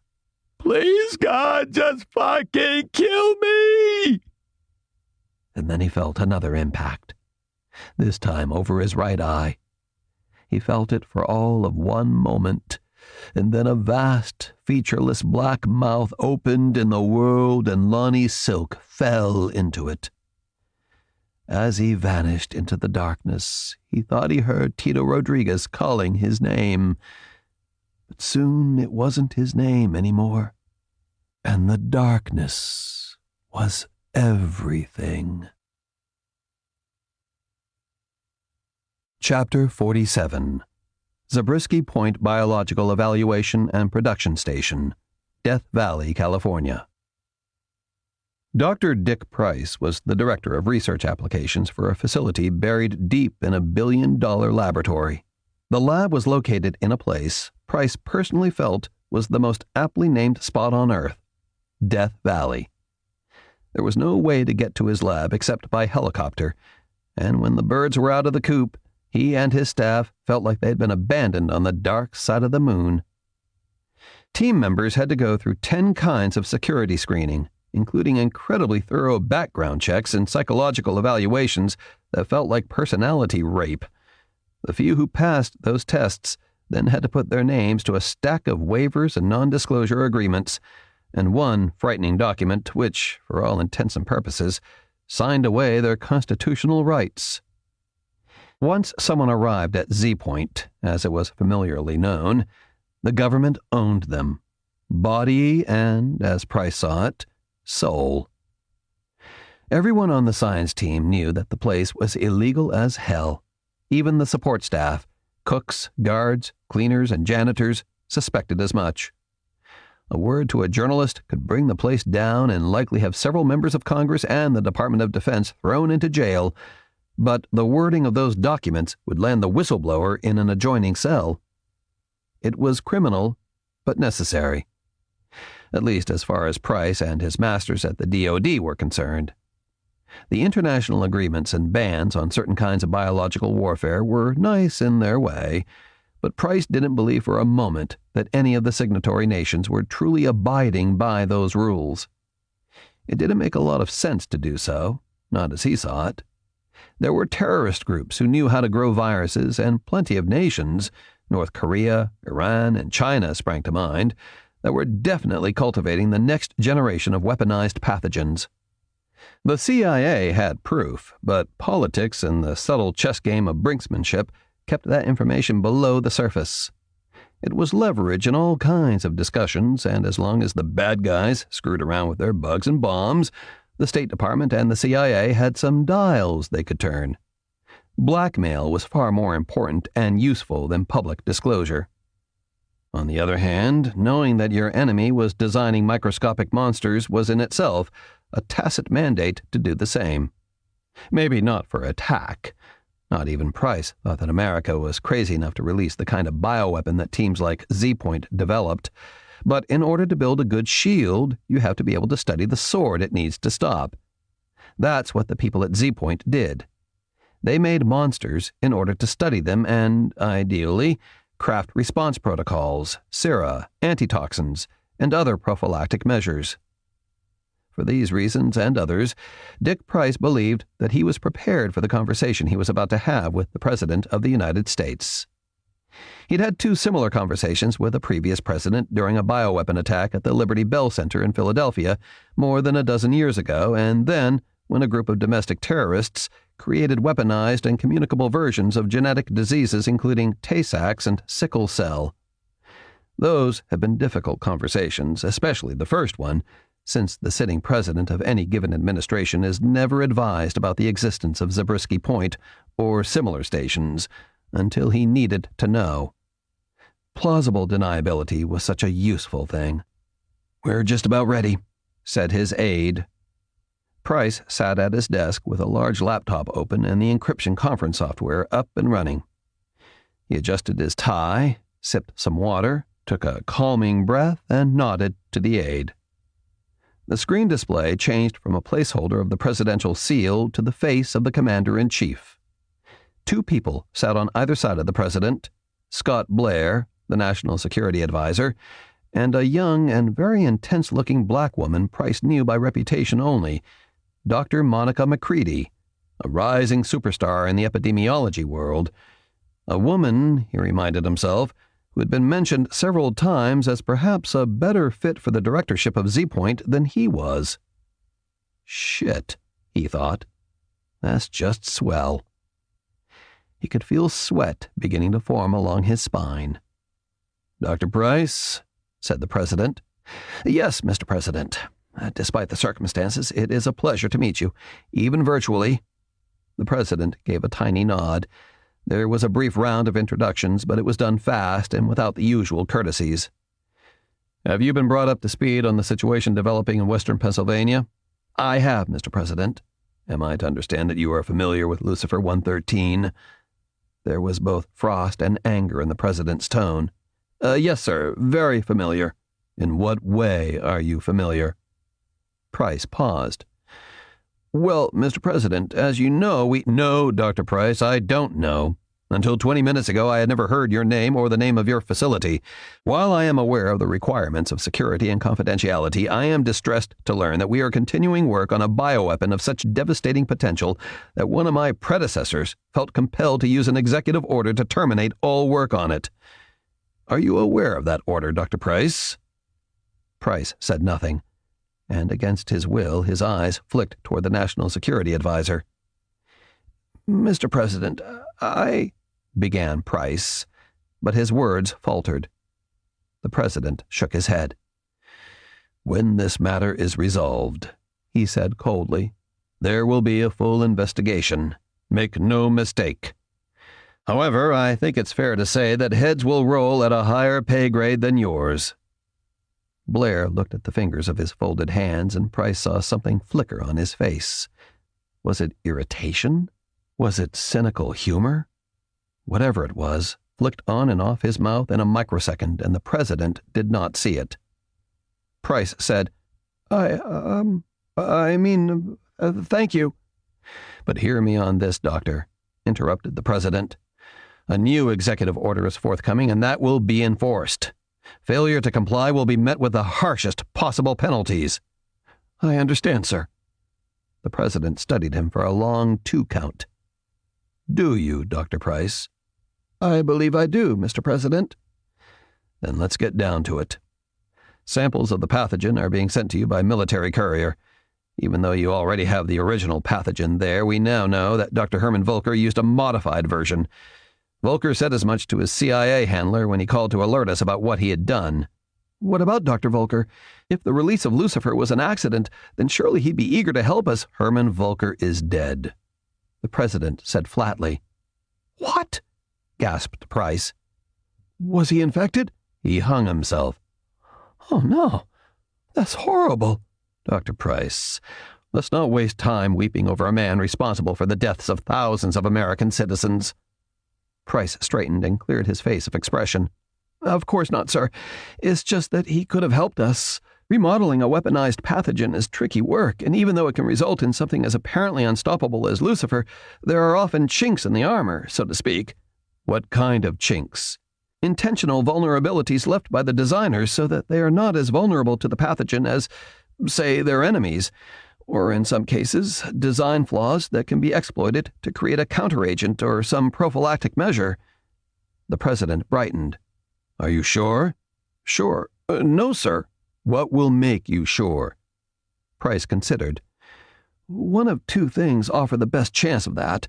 The first will be an examination of the Lucifer 113 samples being sent to us. We'll learn a lot by comparing it to the most recent version of Lucifer that we have."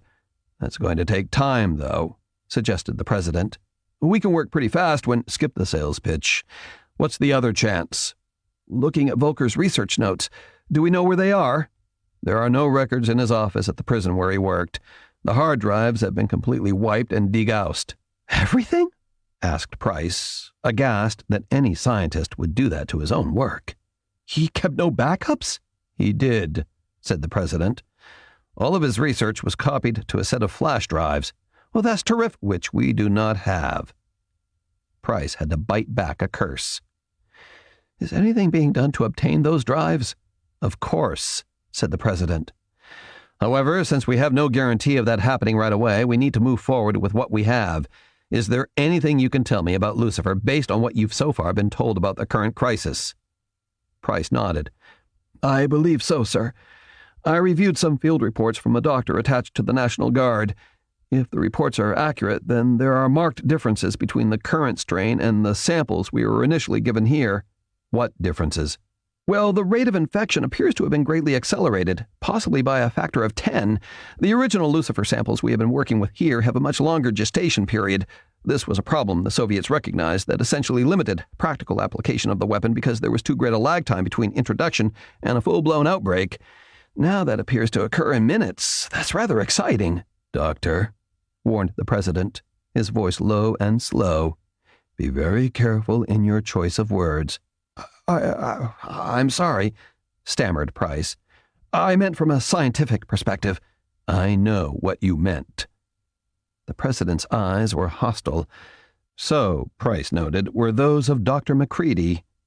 Price composed his own features to show contrition. Yes, sir, he said. My apologies. Macready bent close and whispered something to the president, who looked unhappy, but he nodded. Doctor, said the president to Price, how active has your research been on the Lucifer pathogen? You bitch, thought Price.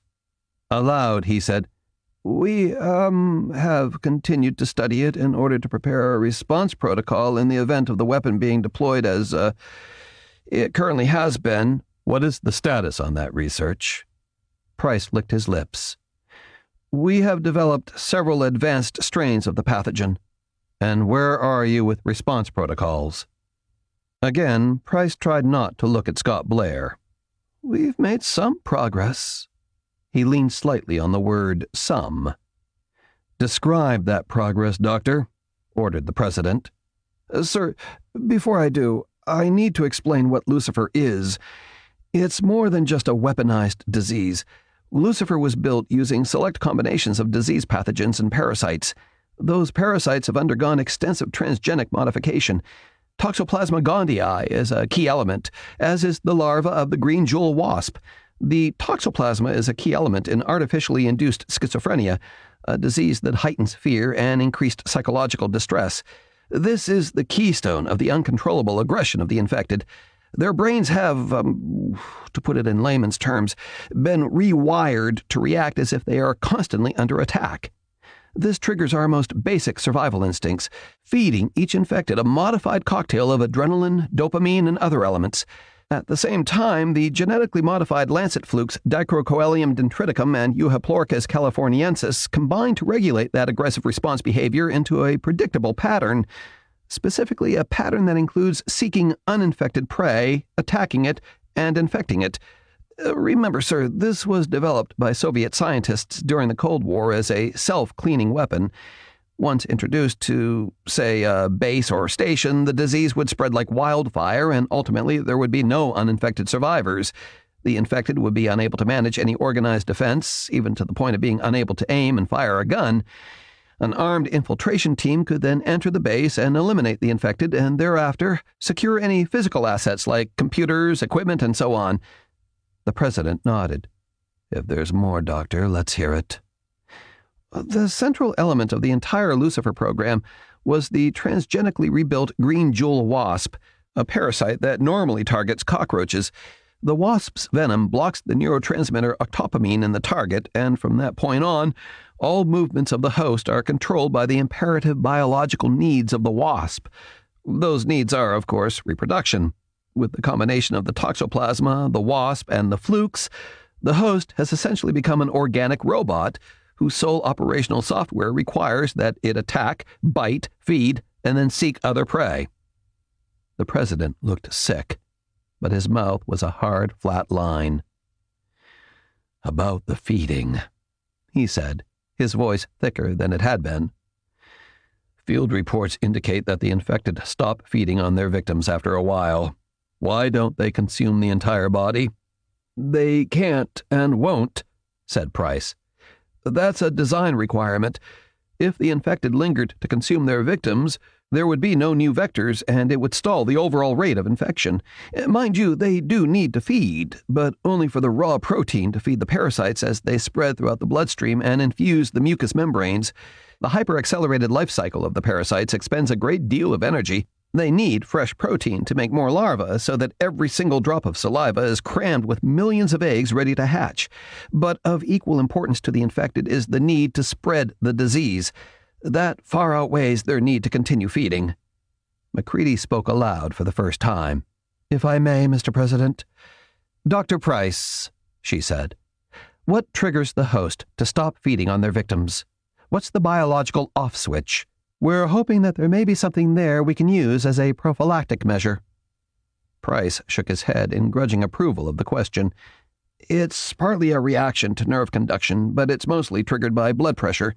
The normal intensity of blood pressure sparks aggression and appetite, but as it diminishes through injury and subsequent blood loss, it sends a signal to the parasite that the target is no longer a viable food source. That's the off switch, Dr. McCready, and God only knows how long it took the Soviets to crack that, especially with the crudity of genetics during the Cold War." "Doctor, when you're done congratulating madmen," the president said dryly, "perhaps you can tell us about what your team has developed as a countermeasure. Can we kill the parasites?" Price cleared his throat. "We, were never able to actually kill the parasites, Mr. President. Not the way you mean, not with a vaccine or anything of that nature. Not in an active vector. By the time the victim has become a host, the parasites have spread throughout his body. However, this corresponds to a dramatic drop in circulation. The host is very nearly dead in clinical terms, with minimal brain function, respiration, circulation, and nerve conduction in play. Just enough to allow it to continue acting as an aggressive vector. The Soviets did their work very well, however, and they designed it so that there was not enough circulation in play to transmit any kind of parasite-specific toxin throughout the host.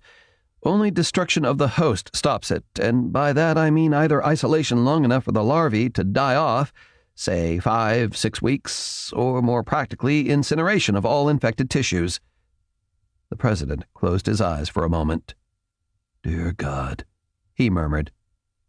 However, McCready said, "Wait a minute, Doctor," she snapped. "You said that you were working on a countermeasure. Short of headshots, did you actually come up with anything?" "We, hedged Price. Then he took a breath and said it. "We found that the only possible or practical response was along the lines of fighting fire with fire." "Which means what?" growled the president. "We created a different parasite," he said. "One that is genetically designed to attack and consume the larva of the green jewel wasp. We're in the earliest stages of testing it, but I think it might work." The president suddenly looked at something off-screen, and Price heard someone that he couldn't see say something. Price couldn't hear most of the words, but he saw the way in which those words affected the president. Anger and concern were replaced by shock and then a twisted mask of what appeared to Price to be absolute horror. The same horror was mirrored on the faces of Blair and McCready.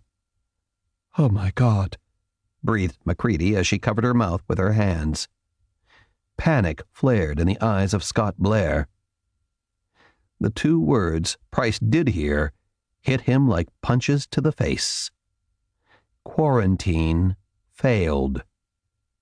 If he heard more, his mind was momentarily unable to process it. Chapter 48. Stebbins Little School, Stebbins, Pennsylvania. Des and Billy sat on opposite sides of a teacher's desk in an empty room. Des had swept all of the items from the desk and had covered it with rifles, handguns, and boxes of shells. "This is what we have," she said, not counting the pieces I gave to Piper and a few of the others. 3 rifles with 50 rounds each, 2 shotguns but only 44 shells left, 3 Glocks and 9 magazines, all full, and this piece of shit 38. She nudged a Ruger LCR revolver. I don't know why I even brought it, but there's a box of hollow points for it, so it's not entirely like giving a blowjob. Trout smiled thinly. "Didn't Sirhan kill Bobby Kennedy with a .22? What's your point? 38's a bigger gun." "It's not the caliber that matters, Billy. It has a 5-round cylinder." She patted the Glock 22 Gen 4 holstered at her hip. "Extended magazine with 17 rounds.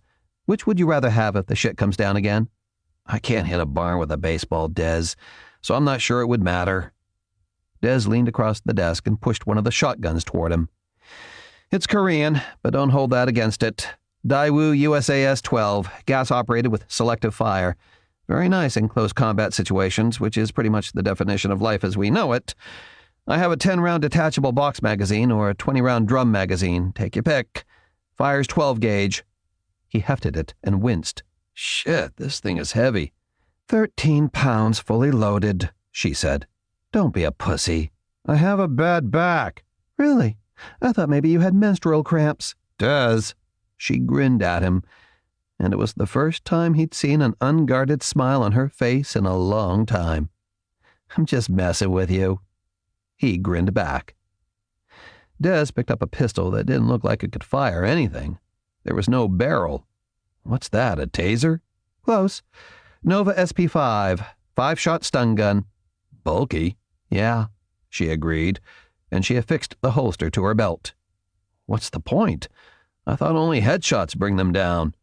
Des snorted. How many human assholes have we dealt with so far? She asked. Much as I'd love to pop a cap in some of them, and the name General Zetter comes to mind, I don't think that would go over well. And you think tasing him would? They don't execute you for making a dickhead general piss his pants. Outside, the storm battered at the building. Des walked over to one of the windows and looked down at the parking lot. On one side of the lot, the National Guard had set up their camp, and there were all kinds of vehicles and portable structures down there, all of it turned gray by the rain. However, at the other end of the lot were big yellow school buses. Lots of them. Some from Stebbins, and at least twice as many from surrounding regions. Buses that had brought the kids here to the emergency shelter. Trout joined her and looked out. Some of the buses had burned. Others were wrecks, torn apart by gunfire. The dead had attacked while the kids were being offloaded. Thousands had died, but there were fewer than 100 bodies. The rest had walked off. Trout wondered how many of them had been killed along with JT. They could clean out those buses, said Des. They could hose them out and put some heavy-grade clear plastic over the windows. To what end? To get us out of here. There are places they can take us, places where they could quarantine us, but where we'd all get better food and medical attention. Maybe they will, he said. Maybe in the morning. She just shook her head. He studied her profile, and then he saw her sudden frown. He followed her gaze and saw that something was happening down there. People were suddenly running everywhere. Soldiers scrambled to climb into troop transports, and beyond the fence, the big vanes of a dozen helicopters were beginning to turn.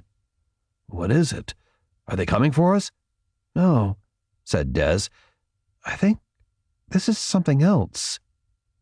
As they watched, the soldiers dragged boxes toward the armored personnel carriers. It looks like they're leaving, said Trout. Why do you think? Because of the storm? Des shook her head. Maybe, Trout began. Maybe it's over. Maybe they've stopped this thing and they're standing down. Des turned to him and gave him a brief, harsh look. Does it look like anything's over, Billy? Is that what it looks like to you? Trout hesitated before answering. His statement had been on the stupid side of hopeful, and they both knew it. The troops below did not move like people whose long, dark night was over. There was none of the post-crisis malaise in anything they did. There was none of the laughter that comes at the end of great tension. Every movement down there was fast, but not everyone moved with the smooth and practiced ease of professional soldiers. They're definitely leaving. Yeah, agreed Des, and in a big damn hurry. Trout saw people collide into each other. He saw them drop things. He saw people running for transports only half-dressed. There was only one word that appropriately described what he and Des were seeing. Panic. Part 3. Collateral Damage. Pale death with impartial tread beats at the poor man's cottage and the palaces of kings. Horace, Odes. Chapter 49. What the Fink Thinks. WTLK Live Talk Radio, Pittsburgh, Pennsylvania. If you're just joining us, folks, it has become a wild, wild night in western Pennsylvania. There are unconfirmed reports of military activity in the vicinity of Stebbins County. That is correct. You heard me when I said it. Military activity. So what does the Fink think about that? Well, we know that the National Guard is on call for flood control and disaster aid, and FEMA has also announced its presence. The President of the United States made a rather vague statement earlier in which he talked about natural disasters and cyber terrorism. Every word of that speech has already been dissected by the brain trusts on MSNBC and Fox, both of whom need a GPS and Sherpas to find a clue. Fox is talking about zombies. MSNBC is spouting some socialist claptrap about military helicopters firing at a school in order to stifle the live broadcasts of some whack job who claims to be reporting live from the apocalypse. And unfortunately, that whack job is a longtime friend of the show, Billy Trout of Regional Satellite News. We tried to contact Billy to get him to tell us his side of the story, or to find out what he's smoking, but it looks like Superstorm Zelda has knocked out more than the lights. There's no cell reception at all in or out of Stebbins County and large parts of Fayette County. Gavin paused to light a cigarette. So, again, you ask me, what does the Fink think? He laughed. For once, my friends, the old Gav has to admit that I don't have a clue. Not tonight. This one has me stumped. So, help Uncle Gavin out and call in and tell me what you think is happening on this dark and stormy night. Once more, all the call lights lit up. Gavin Fink took a long drag, blew smoke into the air, and took the next call. Chapter 50. The Situation Room, the White House, Washington, D.C.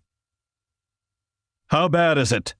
The president fired the question off as he hurried into the Situation Room. It was the 10th time he had asked the question, but so far no one had been able to give him a definitive answer. Even now, each of the faces that looked up from the table gave mixed signals: doubt, anger, frustration, determination, and naked fear. Sir, said Scott Blair, as he came to intercept the president. Here's what we know. I was told there was an attack on one of our checkpoints. There was, said Blair. And we lost a soldier, but the other man on that post eliminated the infected and, resolved the resulting infection. It took the president a beat to understand what that meant. He blanched. Jesus Christ. The checkpoint has been reinforced and all checkpoints are on high alert, said Blair, but he was shaking his head as he said it. The problem, however, is elsewhere. A map of Stebbins County filled one window on the big plasma screen. A red dot glowed beside one of the major highways. There was an attack at a Starbucks on Route 653. How many casualties? It doesn't matter, said Blair. How the Christ can it not, sir? The victims of that attack were able to leave the Starbucks and they wandered into traffic. Their presence resulted in multi-car pileups, both directions. Blair pointed to a second screen, which showed an aerial view of a terrible traffic accident and what appeared to be a riot. Helicopter spotlights ranged over the crumpled wrecks of dozens of cars and trucks. Bodies lay in the road, some of them clearly crushed under or between the vehicles. The president walked numbly over to the screen to study the scene more closely.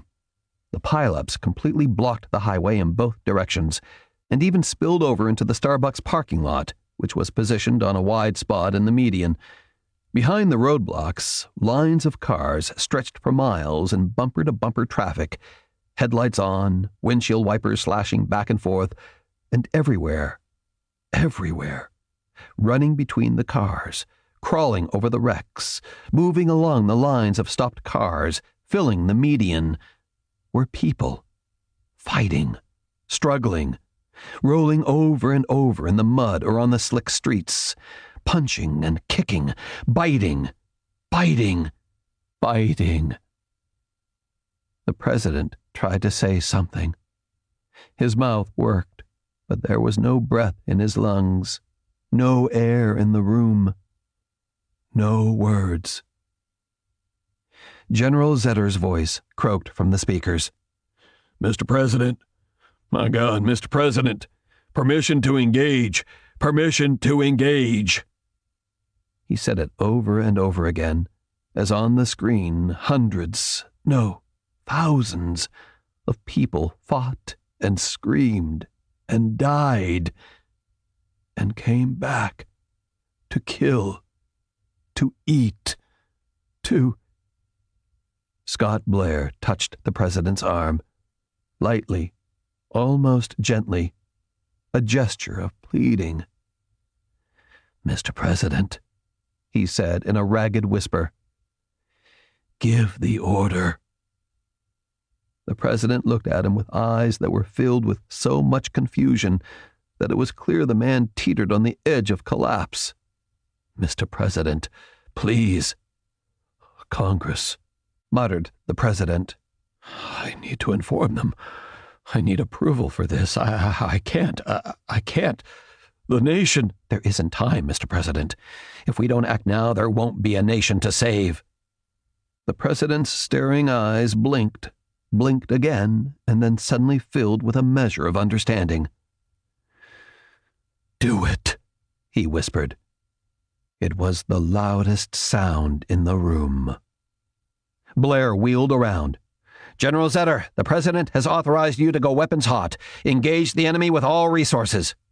"Acknowledged," said Zetter breathlessly. "Going weapons hot." The guns on the helicopters opened up, and instantly the screams of the dying were drowned out by the heavy growl of machine guns. The running figures began juddering and dancing as the rounds punched into them. Other helicopters, Apaches and Blackhawks, moved down out of the storm, flying awkwardly in the high winds. The pilots kept as much distance from each other as they could, but this was worst-case scenario for any pilot. High winds, heavy rain, enemies who looked like civilians, and no clear set of targets. "Some of the pilots are not engaging," said one of the officers in the room. "General Zetter," growled Blair, "half of your pilots have not engaged." There was the sound of arguing and shouting from the speakers, and they heard Zetter yell, "There are no civilians, goddammit! This is a target-rich environment. Fire at will. Anything moving is designated an enemy combatant." Even with that, some of the pilots repeated requests to verify those orders. Finally, the president himself had to yell into the mic, repeating the same words Zetter had used. Blair thought about how clinical and detached those words were. Target-rich environment. Enemy combatants. No civilians. Zetter was, finally, with the program, finally getting it right, but it was still so insanely wrong. On the screen, one by one, the helicopters began to fire on the crowds. General Armistead Burroughs growled, "All pilots, you are cleared to deploy all weapons. Deploy all rockets, all missiles." Once more there was a lag in obeying those orders. Once more the president had to repeat the orders. And once more the helicopters obeyed, one by one, slowly at first, and then with the kind of wild aggression Blair knew was only born from panic and despair. The helicopters rained fire down on the road. Rockets struck pockets of shambling dead and exploded like parodies of big-budget movie special effects. In the movies, though, people flew away from explosions, pulled by wires or digitally added as computer graphics. Here, the people burst apart in ragged pieces that lacked art or style.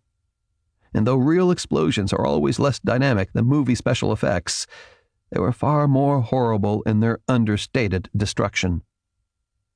Automobile gas tanks exploded one after the other, lifting the tail ends of Toyotas and Fords and Coopers and Hyundais with equal indifference and efficiency. Chain guns stitched endless lines of holes along pavements, through automobile skin and through flesh and bone. The living and the living dead crumpled under the cudgel blows of rapid-fire lead. The living died and stayed down. The dead, those with no traumatic damage to their brains or brainstems, rose again, less whole, less human-looking, but infinitely more monstrous. The living tried to hide from the dead and from the rain of fire. The dead were indifferent to it, walking or running or crawling after the fresh meat, stopping only when the spark of life was blown from their central nervous systems. Blair and the president stood together, their eyes open and mouths slack, at the hell unfolding on the screen. Then Blair forced his mouth to speak. He turned to the Air Force general. "General Sisko, where are we with the fuel air bombs?" "We have 4 MQ-1C Gray Eagle drones fitted out and on deck. We can have them in the air and ETA," interrupted Blair. "What's the flight time?" Sisko didn't even pause. 22 minutes and change, and that includes lunchtime." "Shit." "And we have 4 A-10 Thunderbolt 2s from the 104th Fighter Squadron at the Warfield Air National Guard Base in Maryland. Fires are lit, and all they need is the word." Blair again touched the president. "Sir, we have to order them in now." The president's entire attention was locked on the screen. Blair wanted to punch him. He had never in his entire life wanted to beat anyone as badly or as brutally as he did this man. Before he even knew he was going to do it, he grabbed the president's sleeve, spun him around, and backhanded him across the mouth. Blair was not a big man, but there was so much rage, so much fear in every ounce of his body that the blow sent the president crashing sideways against the edge of the big table. Blood burst from torn lips. And a split second later, Blair was on the floor, his body exploding from sudden agony in his back and the after-impression of a Secret Service agent kidney-punching him. He was slammed to the carpet with a knee on his cheek and a pistol barrel screwed into his ear. Someone clicked cuffs onto his wrist, cinching them painfully tight. "No! No!" bellowed someone. And through the pain, Blair realized that it was the president's voice. From the corner of his eye, past the knee of the Secret Service agent kneeling on his face, Blair could see an agent and General Burroughs helping the president to his feet. Blood streamed down onto the president's chest, staining his white shirt, dripping onto his shoes. "Leave him alone, goddammit! Let him up! I am ordering you to uncuff him and let him up! Christ, someone get me a cloth!" The agents hauled Blair roughly to his feet and took the cuffs off, but they weren't gentle with either task. He stood there, legs weak and trembling, his right hand beginning to swell from where his knuckles clipped the president's cheek. The president gave him a look of savage intensity, but for the first time since the crisis began, there was that old spark in POTUS's eyes, that old fire, the fuck you blaze that had won him the primaries and enabled him to bully his way through brutal debates and a nail-biter of an election. The fires that had allowed this man to play hardball with Iran and North Korea, to refuse to be bent over a barrel by the Chinese. This was his president. The president pointed a finger at General Sisko. "Scramble the jets. Launch the drones. Stop this!" The general began shouting orders into a phone. Blair sagged with relief and fatigue. But then the president grabbed a fistful of his necktie and pulled Blair so close they were breathing the same air. Secret Service men closed in on both sides, but the president growled them back. He tightened his hold on Blair and, in the coldest, most dangerous voice Blair had ever heard the president use, said, "Call Sammy Mura and tell him to get me those flash drives. Now!" Chapter 51. Stebbins Little School, Stebbins, Pennsylvania. "This does not look good," said Trout. Beside him, Des simply shook her head. They stared out the window, stunned, mystified, and deeply frightened by what they saw. The soldiers were scrambling to get into their gear and climb into vehicles. The roads leading away from the school were choked with Humvees and Strykers and an assortment of smaller and lighter armored vehicles. Then one of the big 8-wheeled M1135 Stryker nuclear, biological, chemical reconnaissance vehicles rumbled through the gates, the decks crowded with armed men in hazmat suits. Its 15-ton mass made the windows rattle. "Damn, it looks like they're all going," said Des. She snatched up the walkie-talkie and tried to raise General Zetter, but all she got was static. Trout tried the sat phone, and it was as dead as it had been all night. "Something really bad's happening," muttered Des. Then the whole building seemed to rumble, and they craned their necks to look up. A phalanx of helicopters flew over, Blackhawks and Apaches. Trout counted 30 of them before the rain obscured his vision. They were not coming to attack the school. They were not headed toward the center of Stebbins. They were all headed northwest, toward Bordentown, toward the edge of the Q zone. "Oh, shit," said Des. Chapter 52. Town of Stebbins, 2 miles inside the Q zone. Boxer turned off the farm roads and drove along the stretch of Mason Street, heading toward the center of Stebbins. According to the GPS, they needed to turn onto Doll Factory Road, and then veer off that to follow a secondary road to the Stebbins Little School. The rain slowed to a desultory drizzle for a few minutes, but the thunder was closer and louder, and the lightning flashed like artillery fire. "What's that?" asked Gypsy, leaning forward from the back seat to point at something on the road ahead. Boxer slowed as they approached a pair of wrecked cars that were little more than burned-out shells. The blacktop around the vehicles was littered with shell casings. Sammy Mora rolled down his window to get a better look. A hunting rifle lay on the hood of one car. Beside it, its shape slowly distorting to pulp in the rain, was a box of .30-30 cartridges. A second gun, a military M4, lay sideways across the yellow line down the center of the 2-lane. Near it was a Pittsburgh Pirates ball cap, and a dozen feet away was a blue wool women's sweater. "No bodies," murmured Shortstop. No one commented on that. "Keep going," said Sam, and Boxer gave the wrecks a wide berth. They passed other cars, and once they saw a big 18-wheel Peterbilt that had gone off the highway and smashed its way through the young maples that grew wild beside the road until it crashed itself to silence against a massive old oak. The driver's door stood open, the cab empty. And that was the pattern of it. Wrecked cars and trucks with open doors and broken windows, houses and buildings with doors standing ajar, and miscellaneous debris, but no trace at all of the people of the destroyed little town. No living people. Several times they found bodies sprawled haphazardly on the road, on the verge, on porch steps, in parking lots. Every single one of them showed evidence of traumatic injury to their heads. A few lay with their heads hacked off. "Somebody put up a hell of a fight," said Boxer. "Doesn't look like they won." They reached a deserted gas station and made the turn onto Doll Factory, and stopped before they went 2 blocks. Slowly, all 5 of them got out of the Humvee and stood looking at the monstrous thing before them. A Stryker armored combat vehicle sat at an angle in the middle of the street. It was a brute, 8 feet wide and 22 feet long, sitting on 8 fat tires, with a big Browning .50 caliber machine gun mounted on the top, the same model as the one mounted on the deck of their Humvee.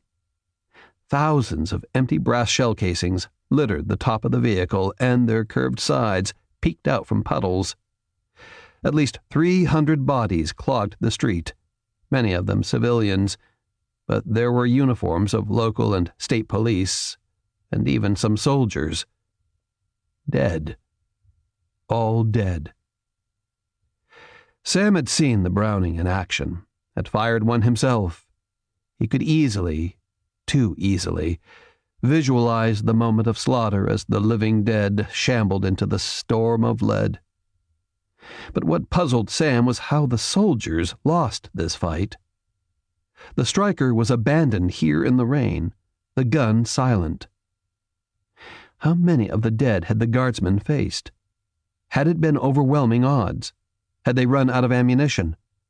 Or had they been caught in one of those terrifying moments when a gun jams or reloading takes 1 second too long? He would probably never know, but looking at the scene sent a chill up Sam's spine. It felt like the icy breath exhaled against trembling flesh during a moment of precognition. Or perhaps it was an icy touch, not of revelation, but of realization, as he saw, here on this battleground street, what was coming. Soldiers were more than a match for the dead in any kind of fair fight, even 5 to 1, 10 to 1. But there were at very least 7,000 infected in Stebbins, and possibly many more. When a crowd attacks, the front ranks take the bullets so the ranks behind them can advance. Given sufficient numbers, the defenders simply run out of time or ammunition or both, and the wave passes over them. It was something used on battlefields ever since armies went to war. The foot soldiers of Alexander and Napoleon knew it, the riders of Genghis Khan and Santa Anna, and the marching lines of the Romans and the Confederate boys in butternut brown. Cannon fodder, a forlorn hope. Only here, it was no more planned or orchestrated than the thousands of worker ants that die when the entire nest goes to war, or the millions that fall when locusts swarm. In the end, all that matters is that the main host survives. The hive. This was what Sam was seeing. He was positive. This was the real terror of this infection. The parasitic impulse to procreate through infection and to sustain itself through feeding was matched with a ferocious aggression that had no parallel in nature because it was not natural. Volker had made this, building it on the bones of Cold War bioweapons madness. He heard the shallow breathing of the rest of his team, but realized he was holding his own breath. Sam let it out slowly. "We are so fucked," said Moonshiner. No one disputed him. They heard the crunch of glass, and they all wheeled around at the same time, bringing their guns up. Across the street was a diner with a gaping hole where a big picture window should be. The entire frame and all of the building was covered by so many bullet holes that it looked like polka dots, except there was nothing fun or festive here. The rifle-mounted flashlights of the 5 soldiers painted the front of the store in pale yellow light. A figure moved in the gloom just inside the diner. "Inside the store," called Sam. "United States Special Forces. I need you to step out of the building with your hands raised. If you have a weapon, I need you to drop it now." The figure came out of the shadows and into the glare of the overlapping flashlight beams. It was a man. He wore only ragged boxer shorts. The rest of his clothes were gone. Much of his flesh was as well. He raised his hands toward the 5 people standing near the Humvee.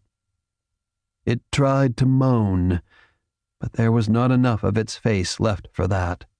No jaw, no tongue, just a gaping red horror below the stumps of its broken upper teeth.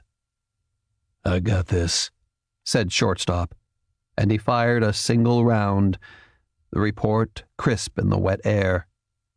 The zombie's head snapped back, and it fell into the store.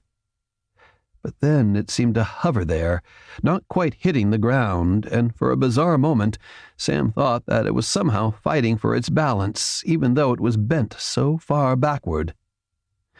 Then the body shuddered and tumbled to one side as something else came into view.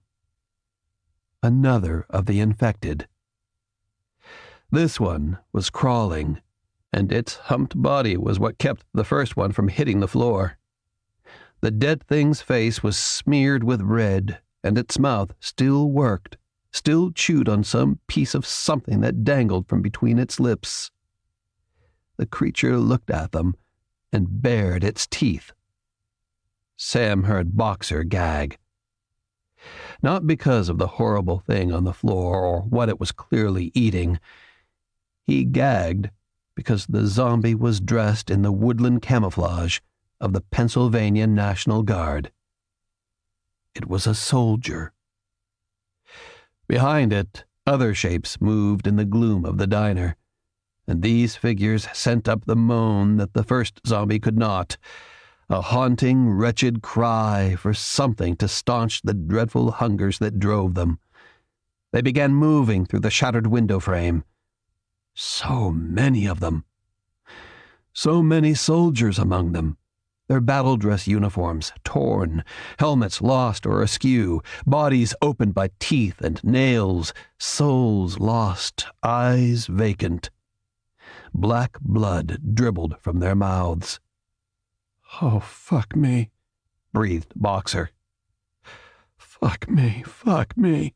"Keep it steady, kid," said Moonshiner.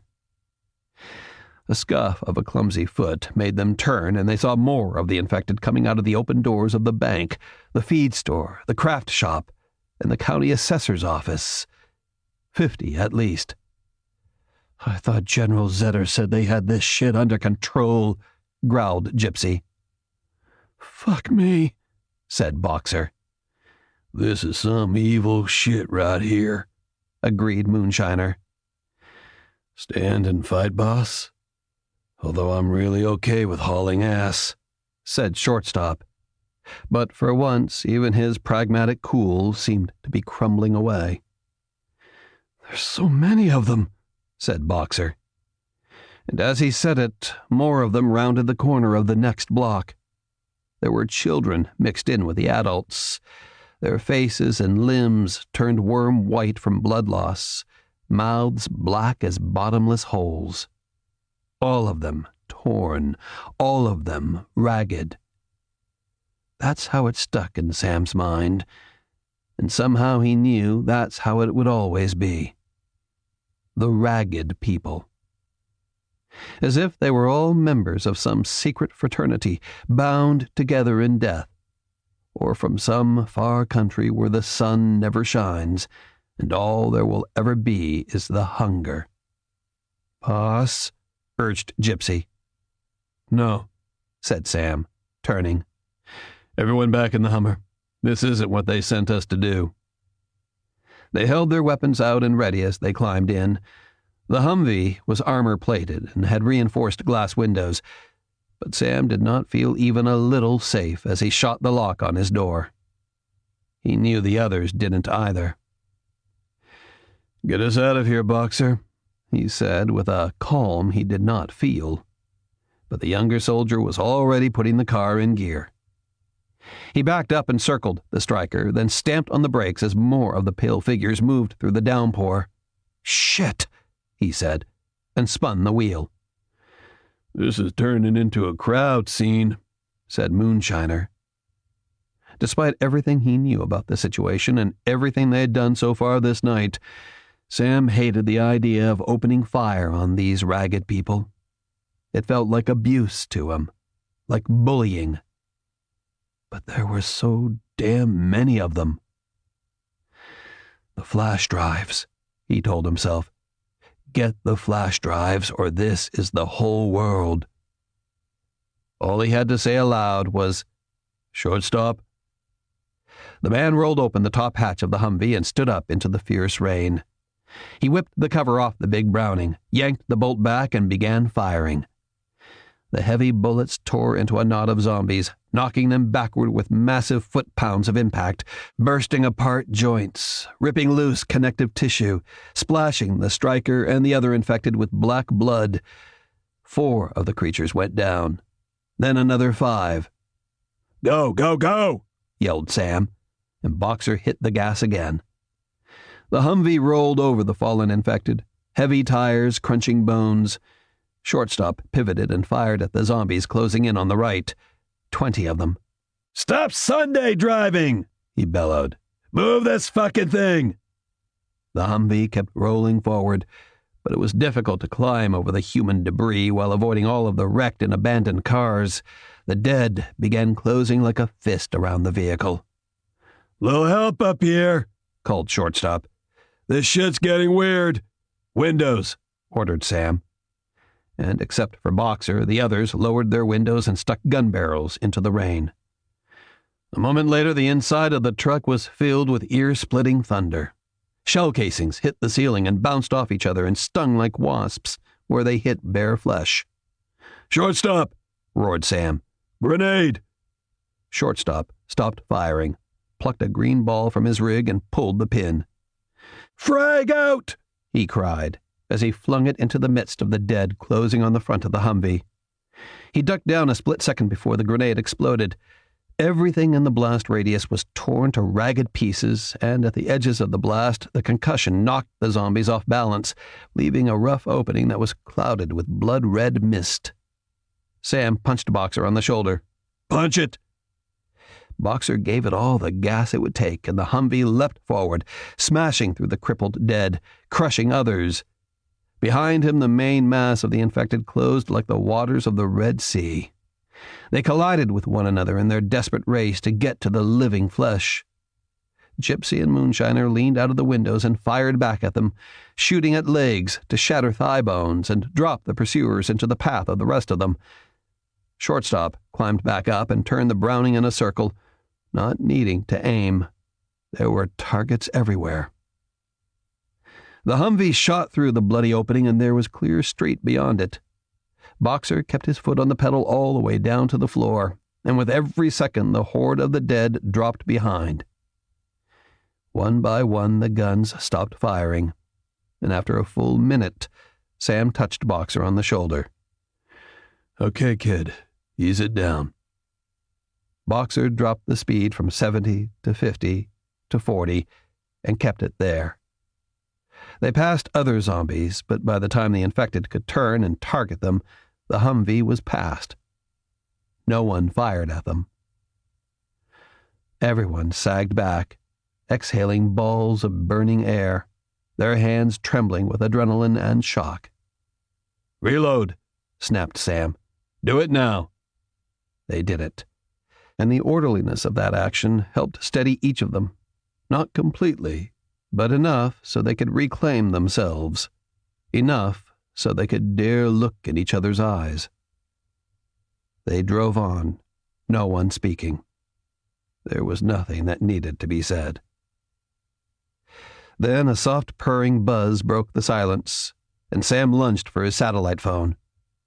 "Sir," he said as soon as the connection was made, "Stebbins is not under control. There is extreme activity and—" "Sam, to hell with that," Blair snapped. "The Q zone is compromised. I repeat, the devil is off the chain. The president has ordered the Air Force in. Drop everything else and get to the school. Get those flash drives. Do it now." "How bad is it?" Blair paused for a shattered moment. "It's bad, Sam. Volker is dead. We're going to have to go big on this and try to stop the spread. But we need those drives. You are authorized to use all means and measures to secure them."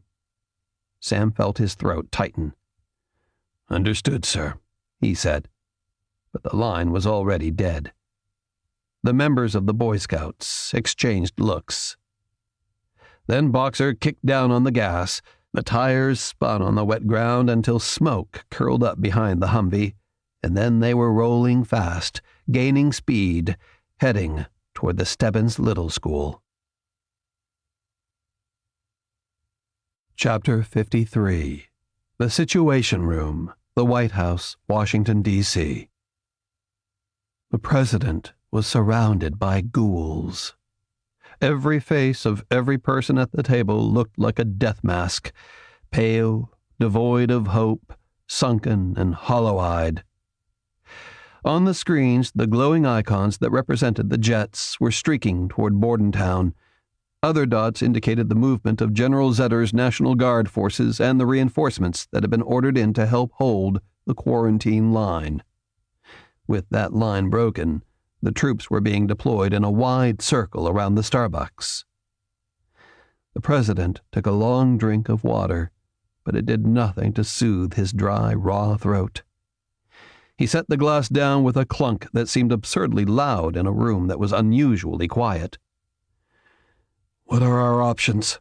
he asked of the people around the table, the people whose job it was to always have answers. General Amistad Burroughs said, "The jets will—" "No," interrupted the president. "I want to know what we need to do afterward, after the bombs." Sylvia Ruddy shared a look with Scott Blair. She said, "You'll have to address the nation again." "And say what?" asked the president. Ruddy flinched. "No, I want you to tell me, what can I possibly say that will help the country understand this?" "Sir, the president picked up a sheet of paper and shook it at her, at everyone. Everyone had a copy of the same report in front of them. None of them had touched the report after first reading it. The papers lay on the table, unwanted, feared, despised. "These are casualty estimates. In just under 5 minutes, we are going to kill thousands of American citizens. Thousands more are already dead, and we don't yet know if this is the end of it. So, tell me, what exactly is it I'm supposed to tell the nation?" The dead faces stared at him and said nothing. Chapter 54. Stebbins Little School, Stebbins, Pennsylvania. The last of the military vehicles rumbled out of the parking lot, leaving behind a scene of disorder and desolation. "Now what?" asked Trout. Des nibbled thoughtfully on her lip. "If they're really gone—" "What?" he prompted. "I can think of only 3 reasons they'd leave," she said, ticking them off on her fingers. "It's over, and they've been told to stand down." "Is that likely?" "No. They left too fast and left too much shit behind. They were told to drop and run. Question is whether they're running from or running to." "Huh?" "That's choice 2 and 3. So the second option is that there's another problem. Maybe they found a bunch more of these zombies. Or more likely there's a problem at the quarantine line." "What's the third option?" She gave him a flat stare. "Getting out of the line of fire." For emphasis, she pointed up to the ceiling. Trout followed her finger as if they could both see a jet loaded with fuel air bombs screaming its way across the skies of Stebbins County. "Well," Trout said slowly, "shit." "Yeah."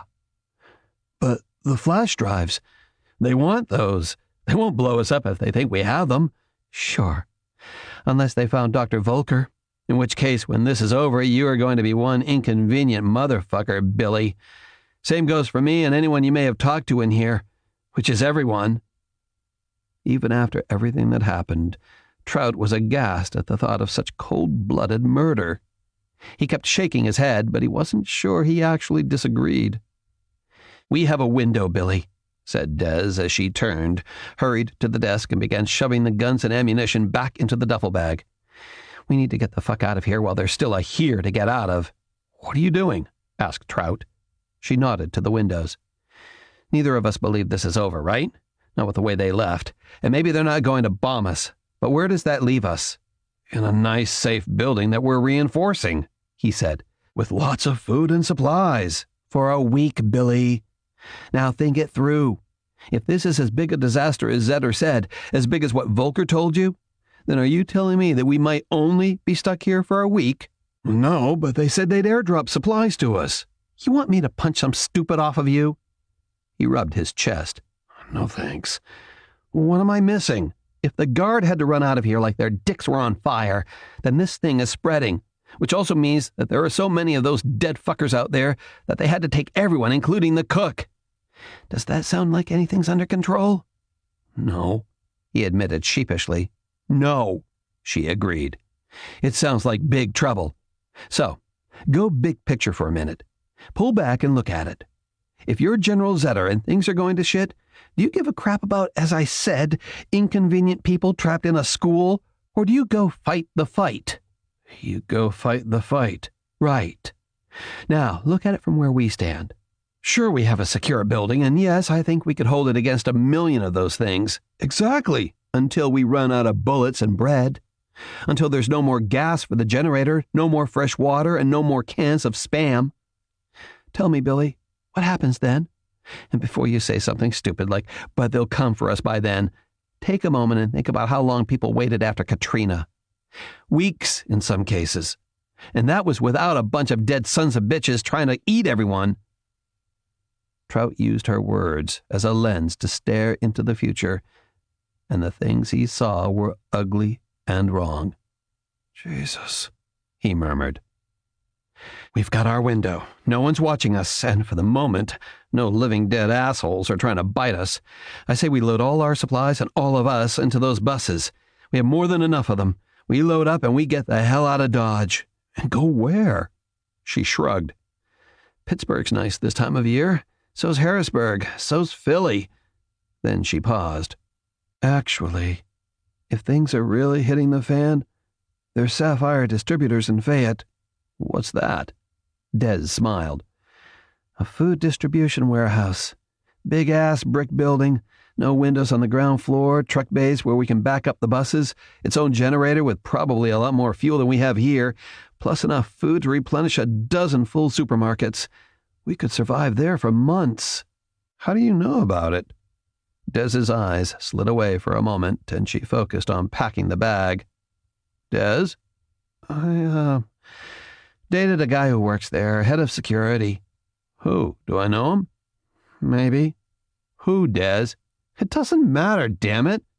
Trout sighed. What makes you think your boyfriend would even let you in? Des colored. Des? He's, still sweet on me. Jesus H. Christ, in a clown car. Des glared at him. Give me a better idea, then. Trout picked up a box of bullets, looked at the label without reading it, and shoved it into the bag. Is anything with you ever simple? He muttered. I mean, ever? Chapter 55. Route 653, Bordentown, Pennsylvania. Patrick Freiwald knew that he was crazy to be out on a motorcycle in the middle of one of the worst storms in Pennsylvania history. Crazy and maybe a little suicidal. The problem was that his car, his nice, warm, dry car, was parked outside of his nice, warm, dry house, way the hell up in the Finger Lakes region, on the far side of Canandaigua Lake. And that was a hell of a lot of miles from here. He'd hit the road after a very good but very long couple of days, bartering and dealing at Monster Madness, a small pop culture convention in Friendsville, Maryland. Patrick had traded some old Aurora Monster model kits, including an absolutely pristine Forgotten Prisoner, for some newer stuff, including the Vampirella, which was a new limited edition based on a Frank Frazetta painting. He'd made enough profit off the Aurora model to stock up on a bunch of lower-end but still cool PVC statues of classic Universal monsters. All of that was in UPS boxes on their way home, and like a lot of the conventioneers, he'd waited out the storm yesterday and hit the road when they said the worst of it was over.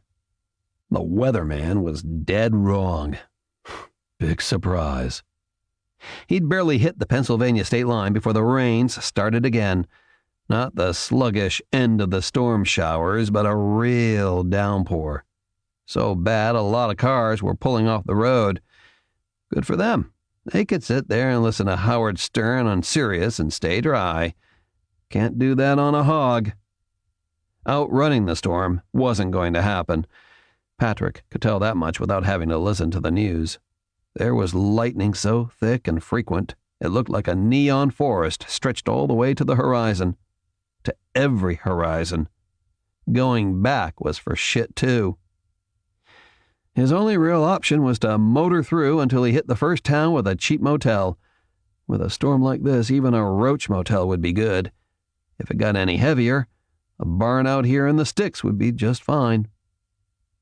Patrick wasn't crazy enough to listen to an iPad while driving his bike, but he didn't need the weatherman to tell him there was a storm. Everyone knew about Superstorm Zelda, Sandy's country cousin.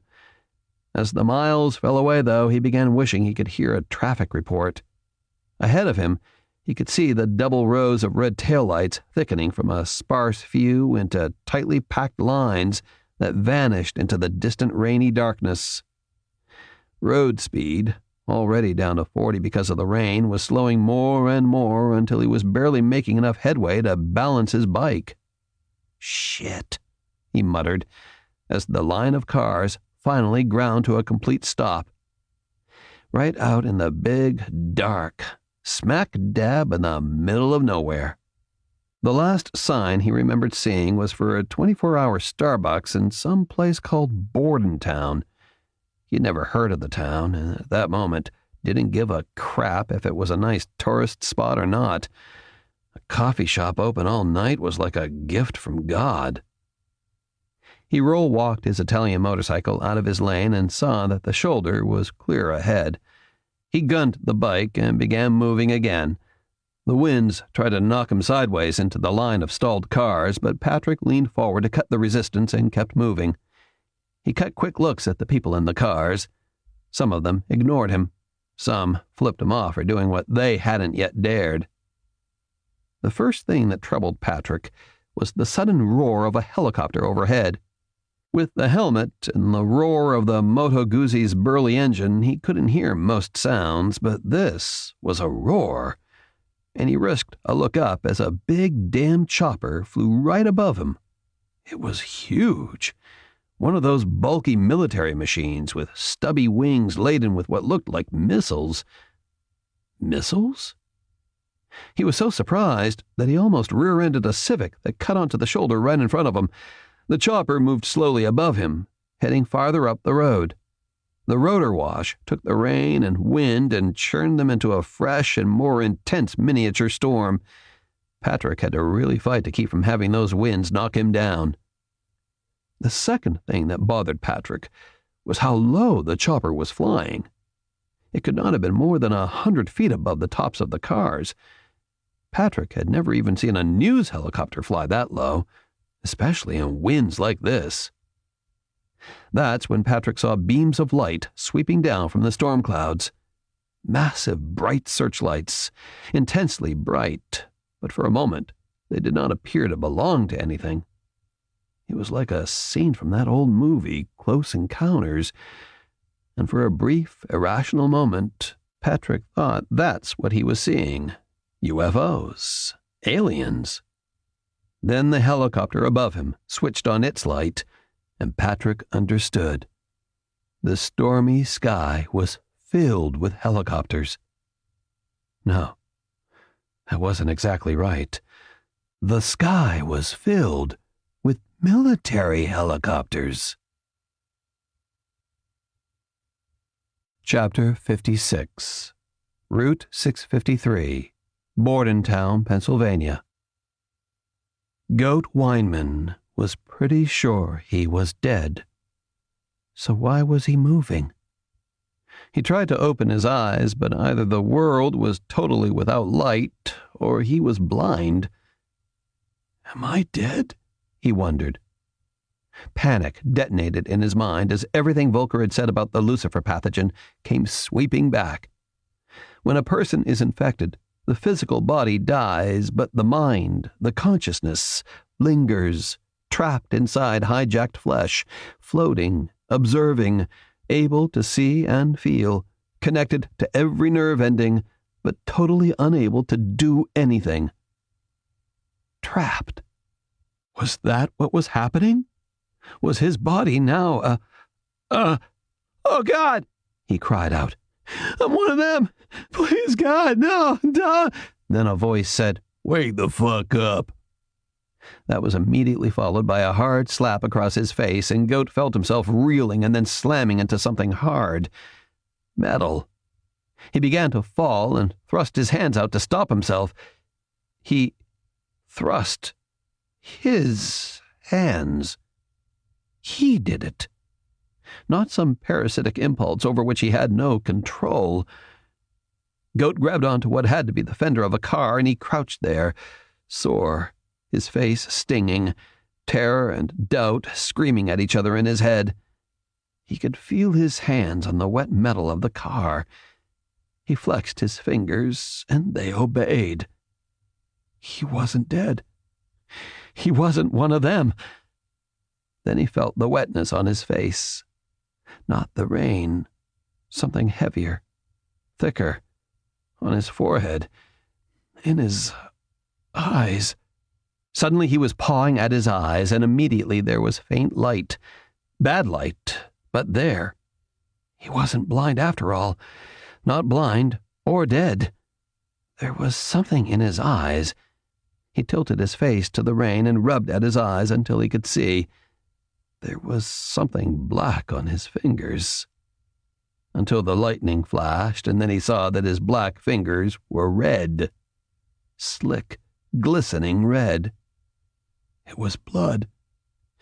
His eyes had been pasted shut with dried blood that was now washing away in the rain. And there, in front of him, crumpled against a tree, was the ruin of a metallic green Nissan Cube. And that's when it all came back to him. Homer. Starbucks. The accident. He turned sharply to see Homer Gibbon standing behind him. The killer stood there in the howling wind and pouring rain, bare-chested, wide-legged, with a monstrous grin of red delight on his face as the lightning burned the sky behind him. "Don't you go die on me," he said with a wicked chuckle. "Not until I want you to." Traffic splashed by on both sides of the median, but the cube was almost invisible in the copse of trees into which it had plowed. Goat looked at the car. It was totaled. Smoke curled up from the wheel wells, and one tire had exploded. "Never liked that faggoty little piece of shit," grumbled Homer. "Now we need to shop for something better." He pointed a finger at Goat. "Stay." He said it the way people do to dogs. Homer chuckled to himself and began walking toward the highway. Goat stayed. Then Goat realized that for some reason the traffic was completely stalled over there. Cars and trucks sat bumper to bumper under the pounding rain. The line stretched all the way to the west, far out of sight. On the other side of the road, there was nothing. He tried to make sense of it, but his head was too sore and none of his thoughts worked the way they should. You have a concussion, he told himself. But he couldn't remember hitting his head. Could an airbag concuss a person?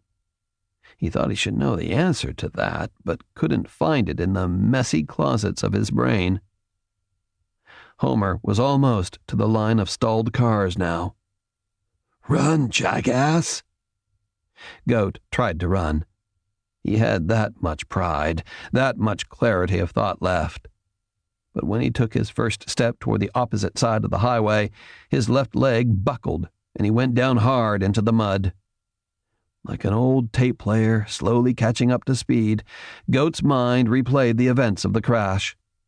He remembered seeing the tree suddenly filling the view beyond the windshield, and then the windshield itself bursting inward in 10,000 pieces of gummed safety glass. He remembered the white balloon of the airbag and the numb shock as the dashboard seemed to reach in toward his knees, hitting one, missing the other. Then blood and darkness and nothing. He propped himself up on his elbows, spitting bloody water and mud from his mouth. How long had he been unconscious in the car? Long enough for the blood to dry to dense mud in his eyes. For a moment, just a moment, Goat wished that the crash had been a little harder, or that the blocky little cube had been built with less care for the safety of its passengers. It is a weird and dreadful thing to realize that death was far more desirable than being alive. Goat had never suffered through depression, never rode the Prozac and lithium highway, never held a razor next to his wrists and wondered if the pain of the cut was worse than the pain of the next hour or next day. Never looked into the future and saw a world where he was absent. He was in love with life, with living it, with women and sex, with film and the complexities of filmmaking, with the tides and currents of social media, with being him. But now, behind him, he heard Homer calling out to the people in the cars. "Lil help! Lil help now!" Goat thought he heard a car door open. Then a man's voice asked if Homer was hurt, if everyone was okay. And then screams. Such high, shrill, awful screams. Goat closed his eyes and stared into the future and prayed, begged, pleaded for him not to be any part of what was happening or what was to come. Like all of his prayers over the last 24 hours, it went unanswered. And then suddenly, the sky seemed to open, and against all sanity and logic, the morning sun rose in the middle of the night. Goat gaped at the gorgeous, impossibly huge, burning eye of morning. "Oh, my God," he breathed. And despite all of his lifelong agnosticism and cynical disapproval of organized religion, he believed that he beheld the fiery glory of a God revealing himself to his people at the moment of their greatest need. He began to cry. He covered his head with his hands and wept, apologizing for everything he had ever done wrong, promising, swearing, that he would be a better man, that he would hone the grace of this moment.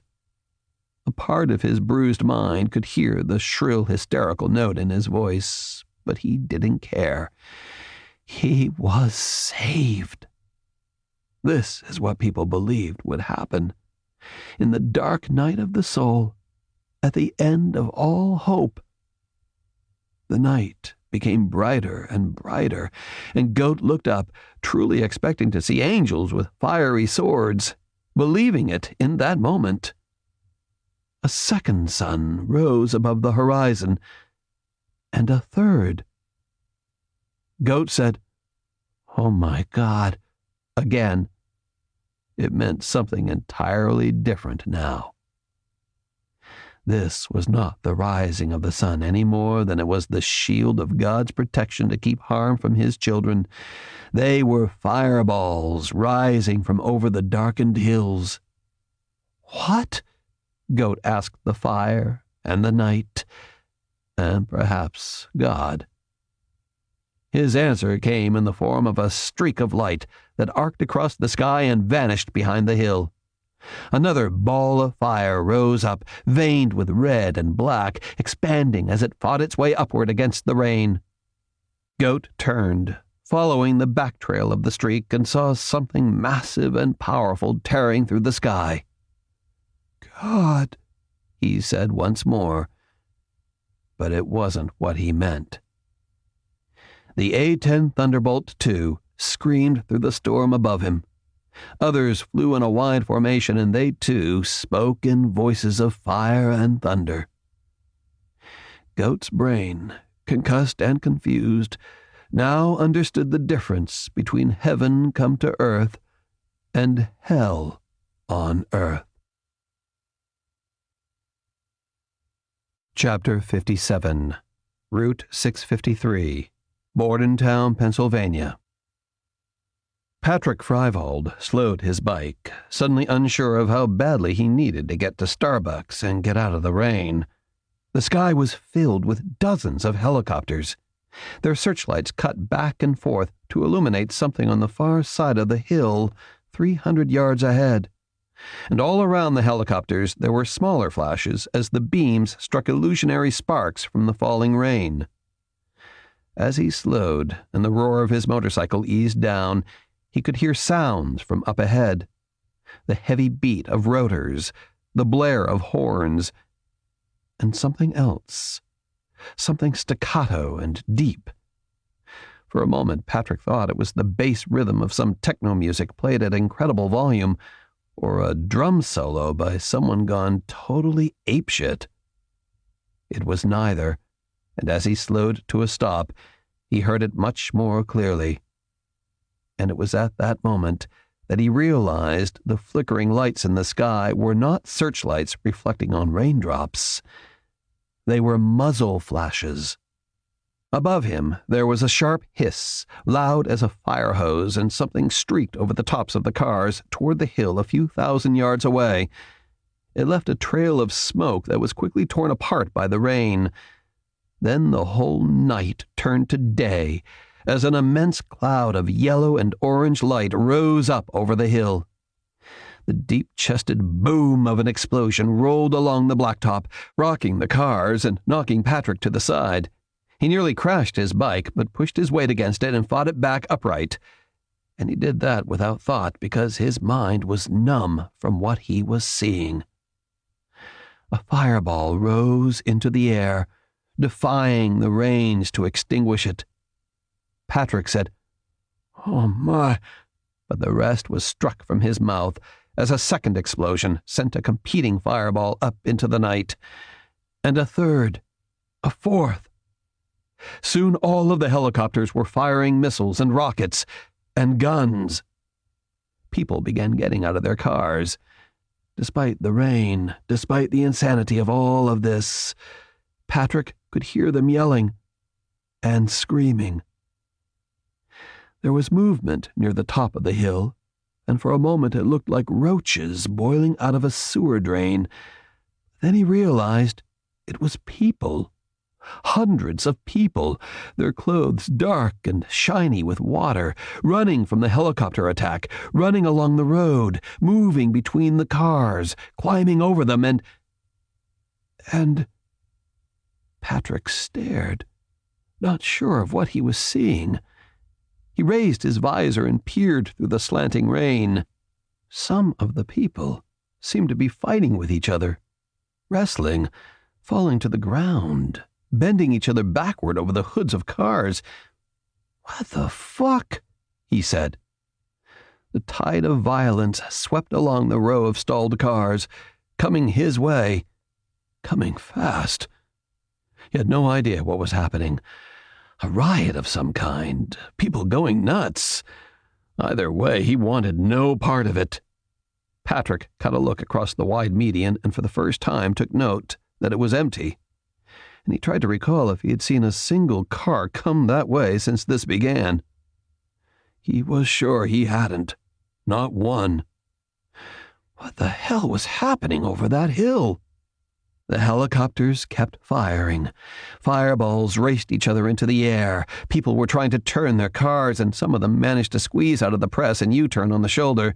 They blared their horns, and there were dozens of fender benders as the panic to escape the moment overcame everything else. Chapter 58. Route 653, Bordentown, Pennsylvania. A wall of superheated gas came rolling down the highway, flattened wet grass, knocking people down, setting off the car alarms of those stopped vehicles their owners had turned off, bending the trees, turning the rain to steam. It hit Goat as he struggled to his feet and flung himself against the wrecked cube. He hit hard, cracking the back of his head, his elbows, the middle of his back. His skin suddenly felt like it was covered with ants as the heat leached moisture from his flesh. Goat felt hot wind blowing into his screaming mouth and down his throat. He collapsed on his knees, aware on some distant level that new pain exploded in his injured knee, but not immediately able to care. Then, as the fiery shockwave passed, he sagged over into mud that was no longer wet and cold. Goat lay there, flash-burned and stunned, gasping for air in a world that no longer seemed to have any. Then, pulled into the vacuum created by the shockwave, fresh air buffeted him. He dragged in lungfuls of rainy air, sucking it down like a gasping fish returned to the healing waters of the stream. People were screaming. Screaming. Horns blared and Goat heard gunshots, spaced, erratic. Hunting rifles, he thought. A moment later, the air above him was churned to pieces by the beat of helicopter blades. and a split second later, heavier guns opened up. Goat wriggled painfully toward the back of the wrecked car and looked past the rear wheel to see something that made no immediate sense. 5 big military helicopters swayed in the air, their pilots fighting the harsh winds as door gunners fired miniguns at the lines of parked cars. People were running in wild panic between the cars, racing out into the farm fields on the far side of the road, tearing across the median toward the empty westbound lanes. Some had managed to get their cars going and were peeling out of the traffic jam, but most vehicles were too tightly packed. The driver of a Jeep Patriot rammed his vehicle forward, threw it into reverse and rammed backward, and went forward again, crushing bumpers until he had forced open a hole big enough for him to turn off the road.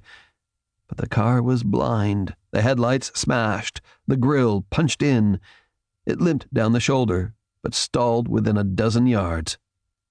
And everywhere Goat looked, the panicking people were fighting. Except that wasn't what it was. And after staring for several long moments, he understood what was happening. The firebombing, the attacks on the people in the cars, the violence unfolding before him. He spoke a name. Not Homer's name. He said, "Lucifer." Then headlights burned his eyes as a huge Escalade came tearing through the storm.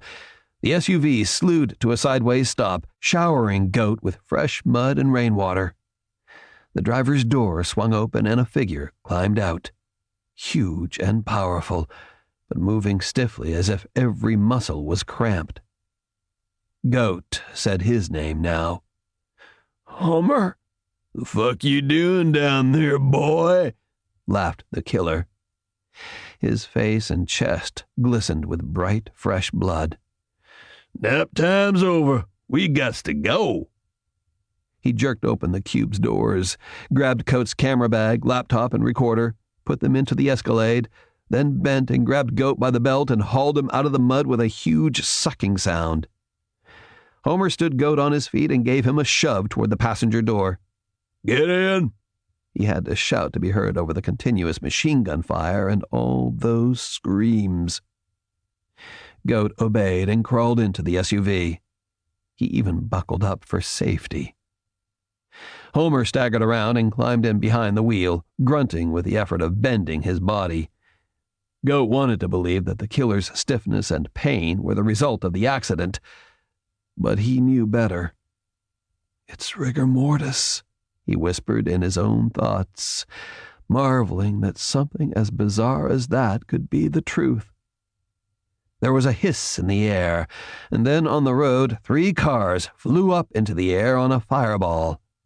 "Rocket," said Homer as casually as if he was commenting on a breed of dog walking down the street. "Let's get some gone between us and that shit." He put it in drive, and the Escalade lurched forward, wanting to run. But Homer did not race away from the battle. Instead, he killed the headlights and angled toward the trees that filled the 30-yard-wide median. Between explosions and the lightning, there was just enough light to steer, and Homer drove with care. "Don't want to wreck this ride," said the killer. "Always wanted me an Escalade. Never could afford it." He paused, thinking. "Guess the ticket price don't mean shit now." Goat said nothing. He jammed his good leg against the floor and clutched the dashboard, using his hands to brace himself against unexpected impacts. But the car hit nothing. No trees, anyway. Several times Homer had to swerve to avoid running people, and twice he didn't swerve fast enough.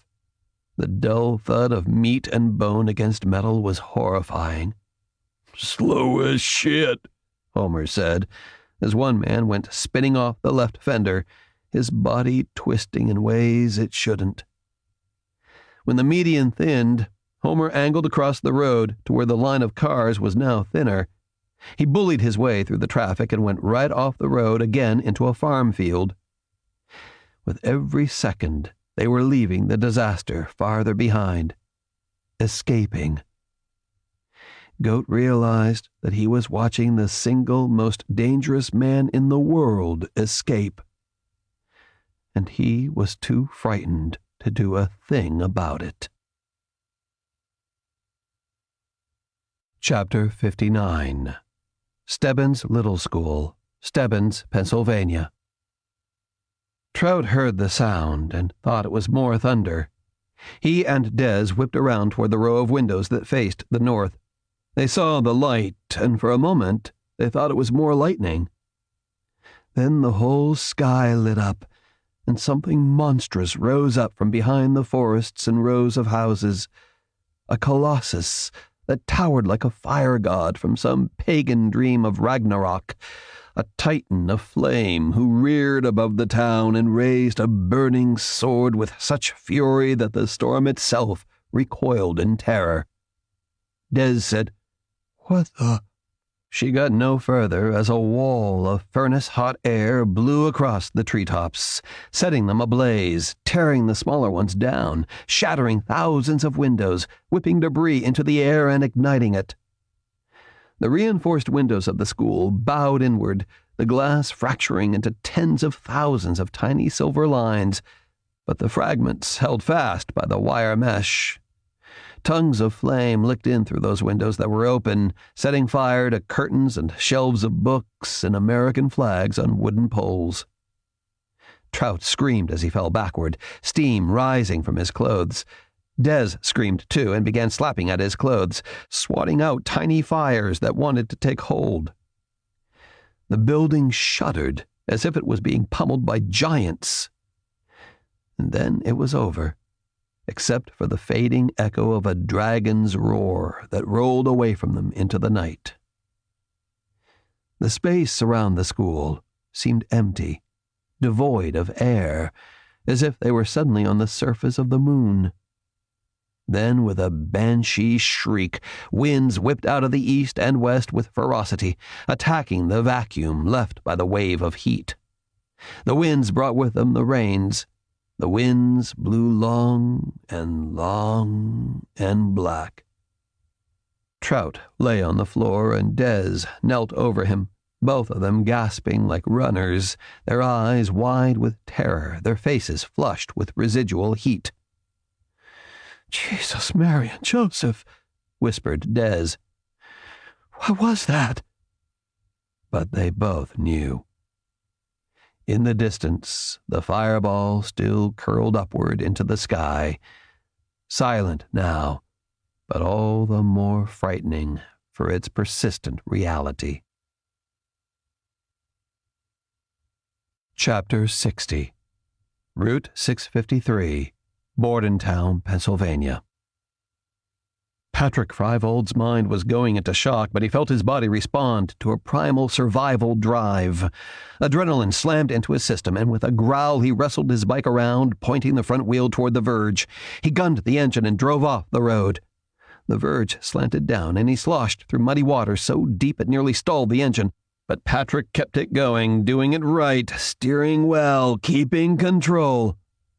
He picked up speed, kicking up a fantail of mud 40 feet high as he plowed through the rainy field, looping away from the madness and toward the line of cars that had been behind him. He was aware of other vehicles racing through the field, too, and they were all going so fast that he knew the drivers were in full-bore panic mode. That made them dangerous. A motorcycle in the rain was no match for even the smallest compact. So he was forced to steer away from the road and deeper into the field. But it was ink dark out there. His headlight couldn't compete with the storm and rain. Far ahead, at the absolute outside range of his vision, he saw a small side road, a farm road. It was empty. He thanked God and gunned the engine, racing to reach it and get the hell out of there. Patrick never saw the big black Escalade that came bucketing across the field, headlights off, the driver pale and grinning, the passenger paler still, his mouth open in a silent scream. Patrick didn't see any of that. He did, however, feel it, but only for a moment. Chapter 61, Route 653, Bordentown, Pennsylvania. There was a grinding crunch, and suddenly the Escalade slewed sideways, fishtailing in the mud as Homer fought for control. Goat had a fleeting afterimage of a man and a motorcycle flying through the rain, but the SUV kept turning until it spun in a complete circle. As it came out of the turn, Homer gave it enough gas to reclaim the steering, and the machine lurched and bucked, but finally smoothed out. It shot forward across the field. "Fucking fender's all for shit, goddammit," complained Homer. We hit, Goat tried to say, but couldn't finish the sentence. "No, boy, we didn't hit shit. Asshole on the bike hit us. Fuck him." Goat was trembling so badly that his teeth chattered. Homer cut him a quick look, then laughed. They drove on. Homer kept his speed under 40, and often a lot lower, even when he found a farm road and pulled onto it. The road was lined with huge oaks and elms. Homer lowered his window and squinted up through the falling rain. "Good," he said. "That's real good." Goat understood what Homer meant. The helicopters were firing on the cars and on the people fighting between them and fleeing from the road. The infection was out, and they were trying to keep it contained. But a black SUV driving slowly under the eaves of the trees was invisible in the storm, and with every minute they left the sounds of destruction farther behind. Homer kept driving with great care for nearly 10 miles, long past the point where Goat, twisting around in his seat to look, could see the fireballs. All he could hear now was the rain and the wind. Goat licked his lips, tasting mud and blood, and he dared ask a question. "Where are we going?" Homer took his time answering. He found a connecting road and turned onto the blacktop. There were other cars there, some heading to the turnoff to Route 653. Goat wanted to yell at them, to warn them, but that was impossible. Eventually, Homer flicked on his headlights as he brought the Escalade up to 55 miles an hour. They crossed the line into Fayette County and found another road that headed north. "Where are we going?" Goat asked again. Homer grinned at him with bloody teeth. "Back to where I was raised," he said. That confused Goat for a moment. Homer had been born to an addict mother and given up for adoption. He'd been raised in a series of foster homes scattered all over western Pennsylvania. No, he thought suddenly. He's going home, to the place where he became a monster, to the foster home where he was first abused by a sadistic man and his wife, to a small apartment in a big city. "Pittsburgh?" said Goat in a small, frightened voice. Homer shot him a look, then grinned again. It was not a man's smile, maybe not even a zombie's smile. It was the smile of the black eye and the red mouth. It was the smile of a monster. Homer Gibbon drove on through the night. home again, jiggity jig," he sang in a voice that was filled with such dark promise. Chapter 62, The Q Zone, Stebbins County, Pennsylvania. They moved across the quarantine zone, alone and in packs. Some of them wore rags that had once been coveralls and jeans of farmers. Some wore ordinary shopkeepers' clothes. A few wore the blood-smeared battle dress uniform of the Pennsylvania National Guard. There were whites and blacks, some Latinos, a few Asians. There were adults and children. There were men and women. None of those professional, cultural, racial, or gender identifiers mattered anymore. They were all of a kind now. all of the same species, and they were all unified by a purpose which, though not actually shared, was the same for each of them. Hunger. Age didn't matter anymore. They were all as old as they would ever be. They walked as fast as broken bones and torn tendons would allow them to walk. Some moved with the stick-figure gait of rigor mortis. Others loped along, low and feral and fast. Most of them were leaving Stebbins County. Not that they understood or cared where the county line was. They lacked the capacity for that kind of perception. They left because they could not smell food anymore. It had moved, and so they followed it. But not all of them. Some stayed because they could still smell the fully blooded meat of the living. Those were the ones closest to the town's only high ground, the ones closest to the Stebbins Little School. Chapter 63. The Situation Room, the White House, Washington, D.C.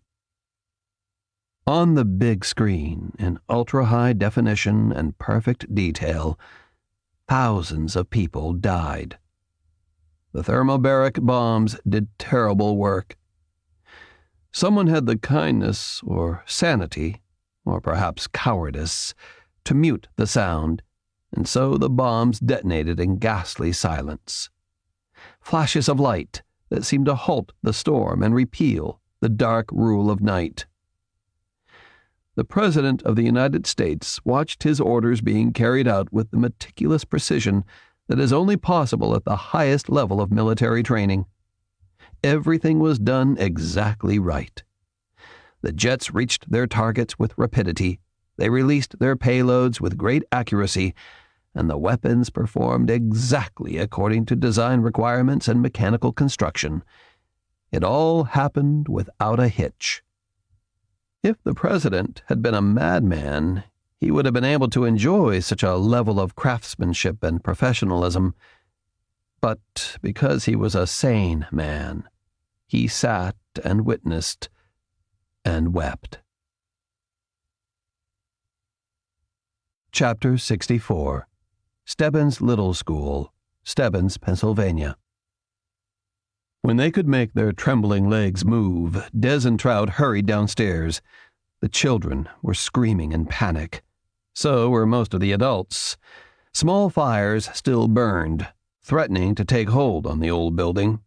Des beat and shoved and screamed at the teachers and parents, forcing them from shocked inaction into teams that attacked the flames with water, with fire extinguishers, with jackets they held in their hands and snapped at anything smoldering.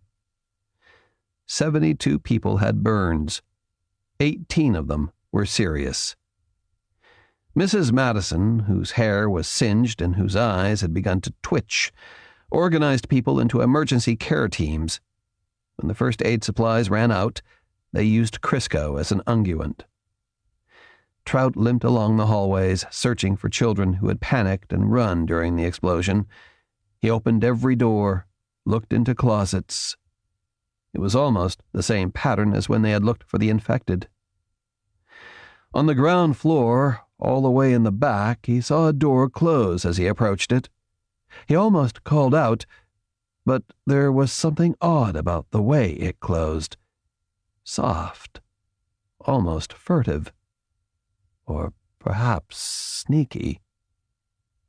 He slowed to a cautious walk and moved to the edge of the door, away from the smoked glass panel, not wishing to throw a shadow on it.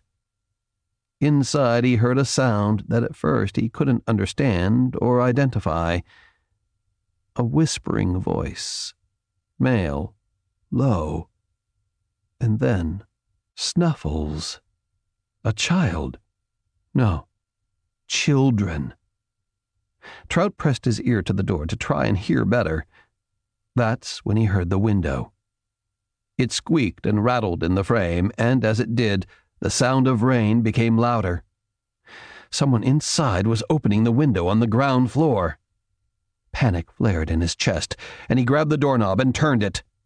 It only turned halfway and then stopped. Locked. "Hey!" Trout yelled, throwing caution away. "Who's in there? What the hell are you doing?" He pounded his fist on the door. Inside, a child cried out, "Open the door, goddammit!" The cry of the child changed, just like that. It became a scream, and overlaid with it was the low, hungry, unmistakable moan of the living dead. Chapter 65. What the Fink Thinks. WTLK Live Talk Radio, Pittsburgh, Pennsylvania. "We have Teddy on the line," said Gavin. "Welcome aboard the crazy boat, Teddy. Tell the Fink what you think." "Hey, listen, man, I gotta make this quick." "Take all the time you need, Teddy." "No, seriously, I only have a minute, but I needed to get this out. I needed to tell someone what's really going on out here." "And what is happening out there?" "This whole thing. All the deaths, the stories about people attacking each other, about people going crazy and killing each other and eating each other. Those aren't stories, man. That's happening. It's happening right now." "Eating each other, Teddy? It's not funny." "I'm not laughing," said Gavin. "But I also don't understand. Who's eating whom?" "The people who get this thing, this disease, they die, but then they come back right away. So it's not like they're really dead. They get up and start going crazy. You can't talk to them. They don't react the way people do. They're really out of it. All they want to do is eat people." "And that's what you say is happening in Stebbins County? People running around eating each other?" "That's definitely what's happening."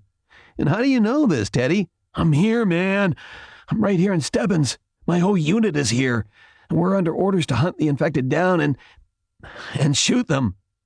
Before Gavin could ask for clarification and verification, the line went dead. The producer grinned through the glass and twirled his finger by his temple. Another loony.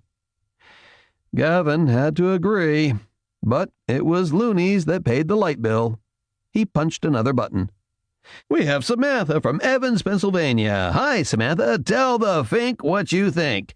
"It's Bigfoot," she said. Chapter 66. Stebbins Little School, Stebbins, Pennsylvania. Trout tried to kick the door in. He stepped back, raised his knee to his chest, and snapped out with every ounce of strength he possessed. He knew where and how to kick in a door. He'd witnessed cops do it, written about it in news articles, seen it in movies. His heel hit the wood right beside the doorknob. Angle, placement, and leverage should have torn the lock out of its hinges and slammed the door inward. There was only a tiny fragment of time for his brain to process a sudden and awful reality. This door opened out into the hallway. There was absolutely no way to stop that kick. His foot hit, and the door could not, burst inward. Instead, the force of the impact rebounded from the immovable object and shot through his heel, up his shin, and through dozens of muscular transfer points into the nerve clusters in his lower back that were already damaged. He shrieked in pain and instantly fell onto his back on the hardwood floor, the shock knocking the air out of his lungs. Beyond the door, the screams rose to the ultrasonic, burying the sound of hungry moans. Trout was absolutely incapable of movement. Even when he saw the doorknob jiggle and turn, even when he heard the lock click open, even when the door began to swing outward. The edge of the door struck him on the hip, but his sprawled body prevented it from opening beyond a few inches. A small, desperate hand suddenly thrust out through the crack, tiny fingers clawing at the air, trying to grab something, a lifeline, a hope, anything. Then the hall was filled with a dreadful roar of rage and horror. Billy turned his dazed head and saw a demon running out of the shadows toward him. Beautiful and terrible, blue eyes blazing like lasers, teeth bared in an animal snarl. "Des!" he croaked. She leapt over him, and as she landed, she planted a foot against his hip and shoved him away with ruthless force. He rolled over, fresh agony spearing through him. Des tore open the door, grabbed the child, a little black girl with cornrowed hair decorated with pink dragonfly clips, and hauled her out of the room. The child came staggering into the hall, covered in blood, trailing blood, streaming blood. The sound that came from Des Fox was more savage and far less human than anything Trout had heard from the mouths of the infected. It wasn't a sane sound. It was bestial and horrible. She whipped the door all the way open and ran into the room, and through that open door, Trout could see the tableau and understand what had happened. One of the adults had tried to escape through a window, taking several children with him. But the dead had been outside. Without the soldiers to surround the school, the dead had come hunting for food. 3 of them were already inside the room. More of them milled beyond the open window. All of them were blackened and burned, their skin cracked from the heat, their hair burned away, their clothes still smoking. The only color Trout could see was the white of their teeth, the milkiness of their dead eyes, and the red blood on the mouths of the zombies inside the school. Trout saw all of this in a terrible flash. Then the storm outside seemed to enter the school as thunder and lightning tore the room apart. Des had her gun out and she fired. The booms of the Glock seemed impossibly loud. The muzzle flashes strobed images into Trout's memory, a blackened face flying apart as hollow point rounds exploded its skull. Then Des was moving, shoving her way past children who cringed back, hands clamped to bleeding wounds, voices raised in desperate pleas that Trout knew could never be answered. Not anymore. 2 of the burned infected were down, and the 3rd lunged at Des from her blind side. "Watch!" cried Trout. But Des was already turning, firing, blowing the hungry need from the eyes of the dead thing. She raced to the window, gun out in front of her in 2 hands, and emptied the rest of the magazine into the faces of the things that were fighting each other to climb inside. They fell backward. Des swapped out the magazine, letting the empty one fall. She leaned out and began firing again, screaming at them to fall, to die, to fucking die. And they died. Feet pounded down the hallway, and Trout turned to see a knot of adults racing toward him, guns and clubs in their hands. He saw them reach for the children, and even though he hated himself for doing it, even though he knew it would earn him a sentence in hell, he yelled them back. "They're bitten!" he bellowed. "They're infected!" The adults stumbled to a halt, their fear and uncertainty warring with their basic humanity. The little black girl with the pink clips had fallen down, and she lay still and unmoving on the floor 5 feet away from Trout. Her wounds no longer bled, and as he stared, the blood around the bite marks changed. At first, the bright red seemed to fade to a paler pink, but that was an illusion created as thousands of tiny white worms seemed to explode within the mess. The process was so damned fast that it was like watching a movie speeded up. First, there were dots of white, and then they expanded before his eyes before finally bursting open as worms. Then, within seconds, those newborn worms began seeding the blood with new eggs, which swelled and burst, continuing a cycle that seemed impossible. Except that it was going on, right there, right in front of his eyes. Volker's monster at work. The worms excreted an oily black substance whose nature Trout could not even guess, and soon the blood became as black as motor oil, totally polluted, totally corrupted. Then the little girl's eyes opened. She and Trout lay 5 feet apart, a child and a man, both of them trapped inside a nightmare. Chapter 67. Town of Stebbins, 1 mile inside the Q-zone. Back in the Humvee, Sam took the radio booster unit, removed a small cable, and plugged it into his cell phone. "I thought everything was jammed," said Boxer. "Special line," explained Sam. "for emergencies. Have to keep the conversation short, though, because it's not all that secure." Sam punched a number and was not surprised when it was answered halfway through the first ring. "Are you inside?" asked Scott Blair. The connection was very bad, but workable. "Affirmative," said Sam. "And I have 2 things to report. First, there are definitely Z's at large within the area. Does that match your latest intel?" Boxer mouthed the word Z's. Blair said, "On-site command reports that the last Z's are being dealt with." "That sounds like the bullshit it is, sir," observed Sam. "We found 3 without even looking. That tells me there are more, and probably a lot more. Between terrain and the storm, no ground search can make reliable claims." "For what it's worth, even SZ agrees," said Blair, careful not to name General Zetter over an open line. "He has requested 10,000 additional units be shipped to his warehouse, ETA 2 hours. 10,000 new troops." Sam whistled.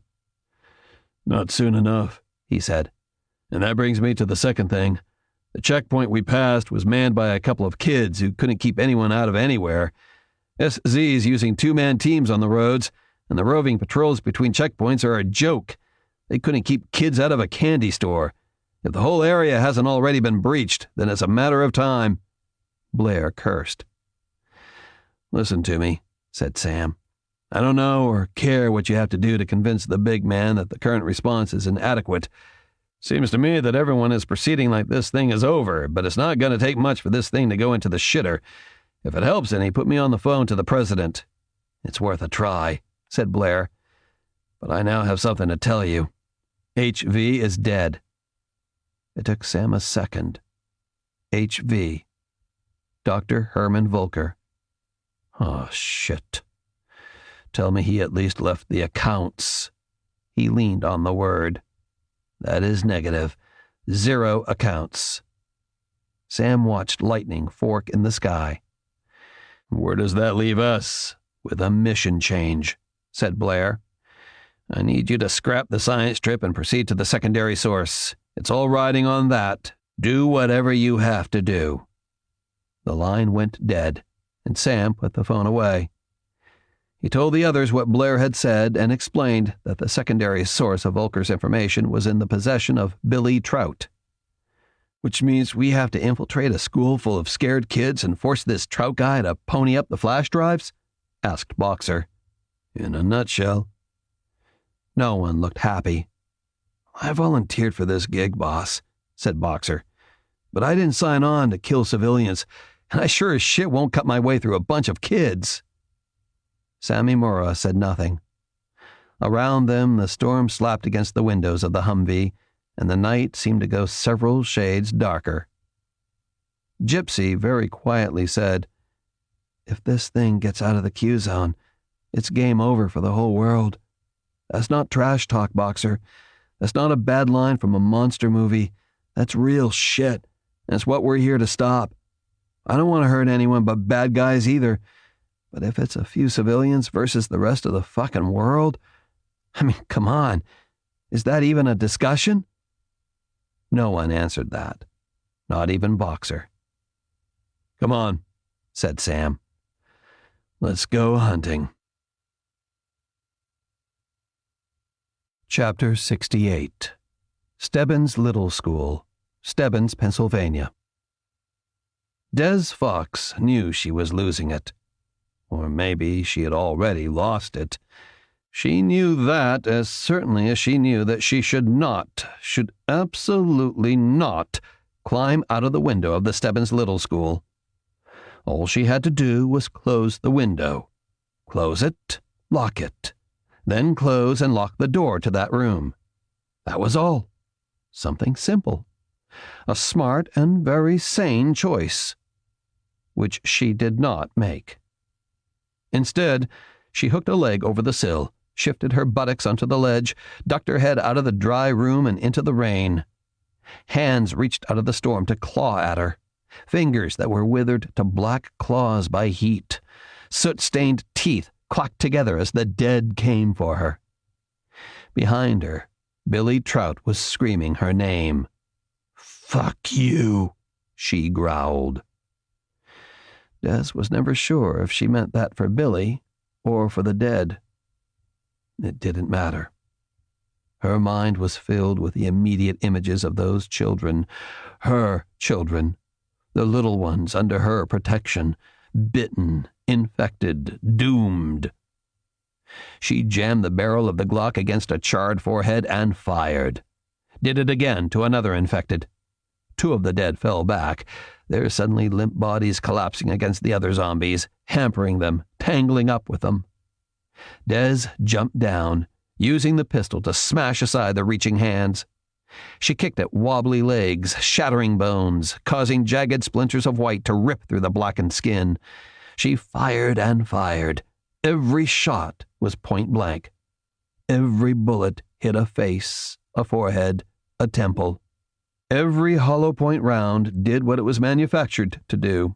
It expanded and exploded through the brain matter, blowing out the backs of skulls, spattering the other dead with pieces of bone and brain. More than once the bullets, fired from so close, punched through one skull and then struck another. She fired every round in the magazine, released it, let it fall, swept another magazine from her belt, slapped it into place. The process was absolutely automatic, as orderly and efficient as the functions of a machine, a robot. The dead kept coming out of the rain. 10 of them. 15. 30.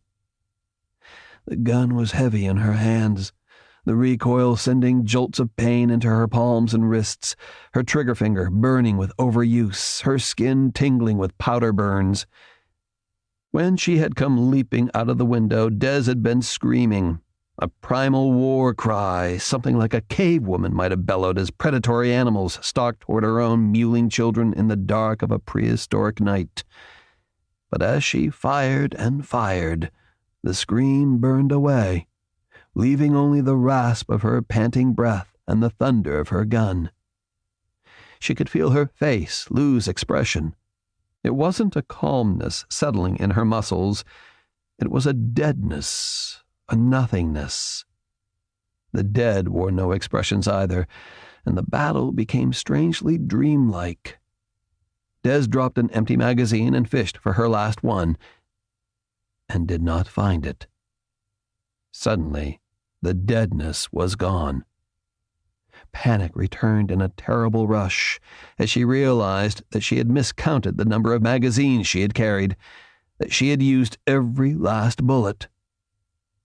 There were at least a dozen of the dead still on their feet, and 4 or 5 more crawling along, trailing broken legs behind them. She turned toward the school and with a cry of horror realized that somehow she had moved away from it, that she had walked into the schoolyard, leaving the building 50 yards behind her. She was trapped out in the storm, surrounded by the dead, and there was not even a bullet left to take her own life. The dead closed around her. Chapter 69. Stebbins Fayette County line, east of the Bordentown Starbucks. Ross Cruikshank staggered away from his burning car and ran for the woods. Steam rose from his clothes, and he could feel a dangerous heat spreading on his skin. His mind was filled with mad images that were fractured and strange. Pale-faced people with black mouths, blood-splattered people reeling out of the storm and throwing themselves at the crowd that stood watching in numb horror as helicopters fired on the lines of stopped cars. And then something else. A screech from above the dark clouds, streaks of bright yellow light, and then fire. Fire! Everywhere! Cars leapt into the air and exploded. People ran screaming, their hair and clothes ablaze. People flying apart, each separate piece of them igniting as the heat blooms spread out from the point of impact. The shimmering wave of hot air moved across the road like an attacking mirage, surreal and deadly. Ross was at the extreme edge of the blast zone. His car was more than 2 miles back from the Starbucks on Route 653, and until the blast, he stood on the edge of the median, hands cupped around his eyes so he could see through the rain as he tried to make sense of what looked like a soccer riot there on a rural highway in Pennsylvania. The radio had been weird all night, with local news talking about virus outbreaks and rumors of people being killed in Stebbins. Ross had never heard of Stebbins, beyond it being a place on the map between his long drive from an uncle's funeral in Akron to a friend's wedding in Cape May, New Jersey. He had taken the back roads because the news said that the Pennsylvania Turnpike was slowed to a crawl, even this late, because of the storm and because of whatever the hell was happening in wherever the hell Stebbins was. Then he hit the traffic jam on Route 653, totally blocked in, sitting there for 40 minutes before finally getting out of the car to see what he could see. What he saw was the riot, or whatever it was. Then the helicopters. That made no sense to Ross. Then the jets and the flashes of bright light. And now he ran through the rain, with steam hissing from his clothes and a mouth filled with hot ash and gritty debris. He coughed and gagged as he ran. He fell several times, dropping knees first onto the highway, then falling off the asphalt into the rainwater that surged through the brimming runoff ditch. Falling into the cold water was like plunging into a river of knives. Ross screamed hoarsely, his burned throat seemingly filled with razor blades. He scrambled up the other side and struggled weakly to his feet, just as a second streak of fiery light arced out of the clouds and struck the line of stalled cars. Then Ross felt himself flying. Flying. He soared through the storm winds, wondering if this was real or a dream. Ross did not remember landing. His next conscious perception was pain and sickness. He lay in the dark, legs and arms splayed, face turned to the sky as water filled his mouth. He coughed, swallowed too much water, and then rolled to his side and vomited. The insides of his mouth ached from the superheated air he had inhaled, and there was a burning line of scalded tissue running along the wall into his lungs and down into his stomach. It hurt, and it itched. He coughed again and spat something bitter and foul into the mud. Ross pawed at the dribble on his lips, and he thought, just for a strange little moment, that he could feel something wriggle between his fingertips. Something tiny. But the rain washed it away. The itching in his throat continued. Sickness sloshed like sewer water in his stomach. He vomited again and again, unsure of whether anything was coming up. It was too dark to see, and his throat hurt too much to tell. The darkness took him again. When he was next aware of things, he was on his feet, walking. It wasn't the median anymore, nor was it farmlands. When the lightning flashed, it painted vertical lines all around him. Tree trunks. He was in the woods.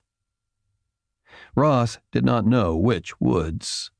At night, in the dark, he hadn't seen much of the landscape. This was rural Pennsylvania, though, and it was a green state. Lots of damn forests.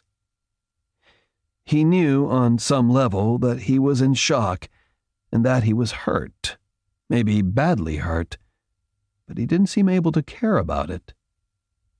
He did care about the sickness, though.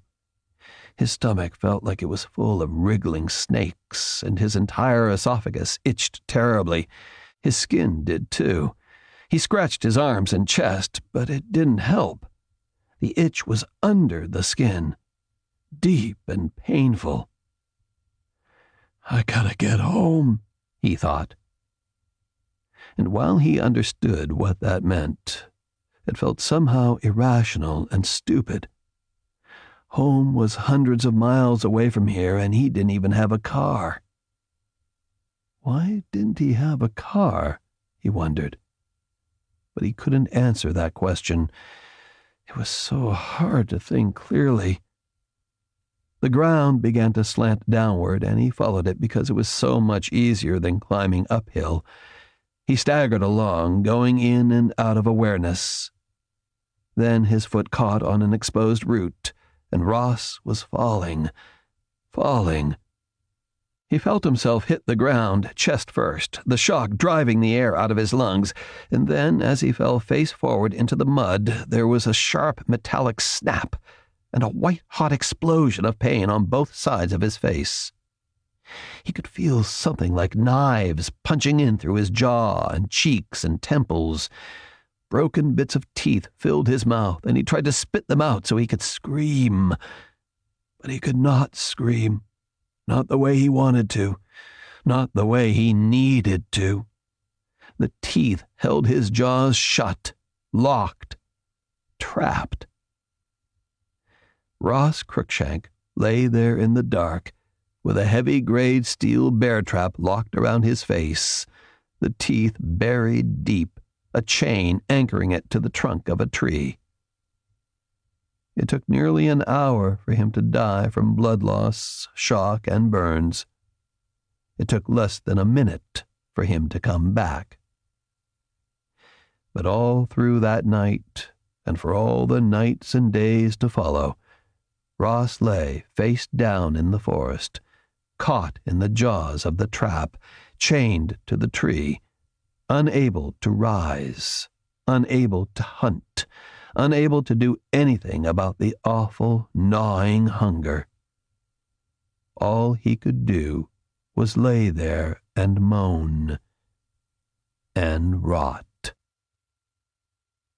East of the Bordentown Starbucks. Deborah Varus drove like hell. All hell itself seemed to follow. Mushroom clouds of burning gas billowed into the air, and the trees along both sides of the road burned like candles. Her husband, Roger, was a silent, twitching hulk in the seat next to her. She tried not to look at him, tried not to smell the cooked meat stink of him. He had stood between her and the first blast of superheated air. She would remember how it looked as he seemed to rise into the air, arms out to his side as if crucified against the night, and then flew back against her, and they both went tumbling and crashing into the watery mud beside the road. It was the mud that saved them. Of that Deborah had no doubt. If they were, in fact, safe. It had been a screaming hell to pull him out of the mud and to support him as they staggered toward their car. The doors were still open from when they had gotten out to see what was wrong, and Deborah pushed him in. She didn't dare pull the seatbelt around him. Too much of him looked blistered. Instead, she limped around to the driver's side, got in, slammed her door, cut the wheel, and tore off another car's bumper as she broke out of the line of stopped cars. She hit the gas hard to give the car enough momentum to fly across the drainage ditch. Even then, the rear wheels hit the lip, and for a moment, Deborah thought the car would slide backward into the water. But the muscular front wheels somehow found purchase in the mud, and the car lurched forward onto the median. She cut across, weaving around staggering survivors who were all trying to flee the blast, and then she hit the opposite lane, fish-tailed around, straightened, and bore down to the west. The speedometer climbed to 60, and then 80, and after that, she stopped looking. Deborah had no idea what had happened. The stalled cars, and then something that looked like a riot, but it was a half a mile from where she and Roger stood. It looked, though, as if whatever the commotion was, it was coming their way, but then the world seemed to explode. She wondered about that, and whether she should be far more upset than she was. Shock. It was shock. I'm in shock. It was a strange thought to have, like realizing you're drunk. You know it, but can't really take control of body or mouth or anything. Like being a passenger in a hijacked car. I'm in shock.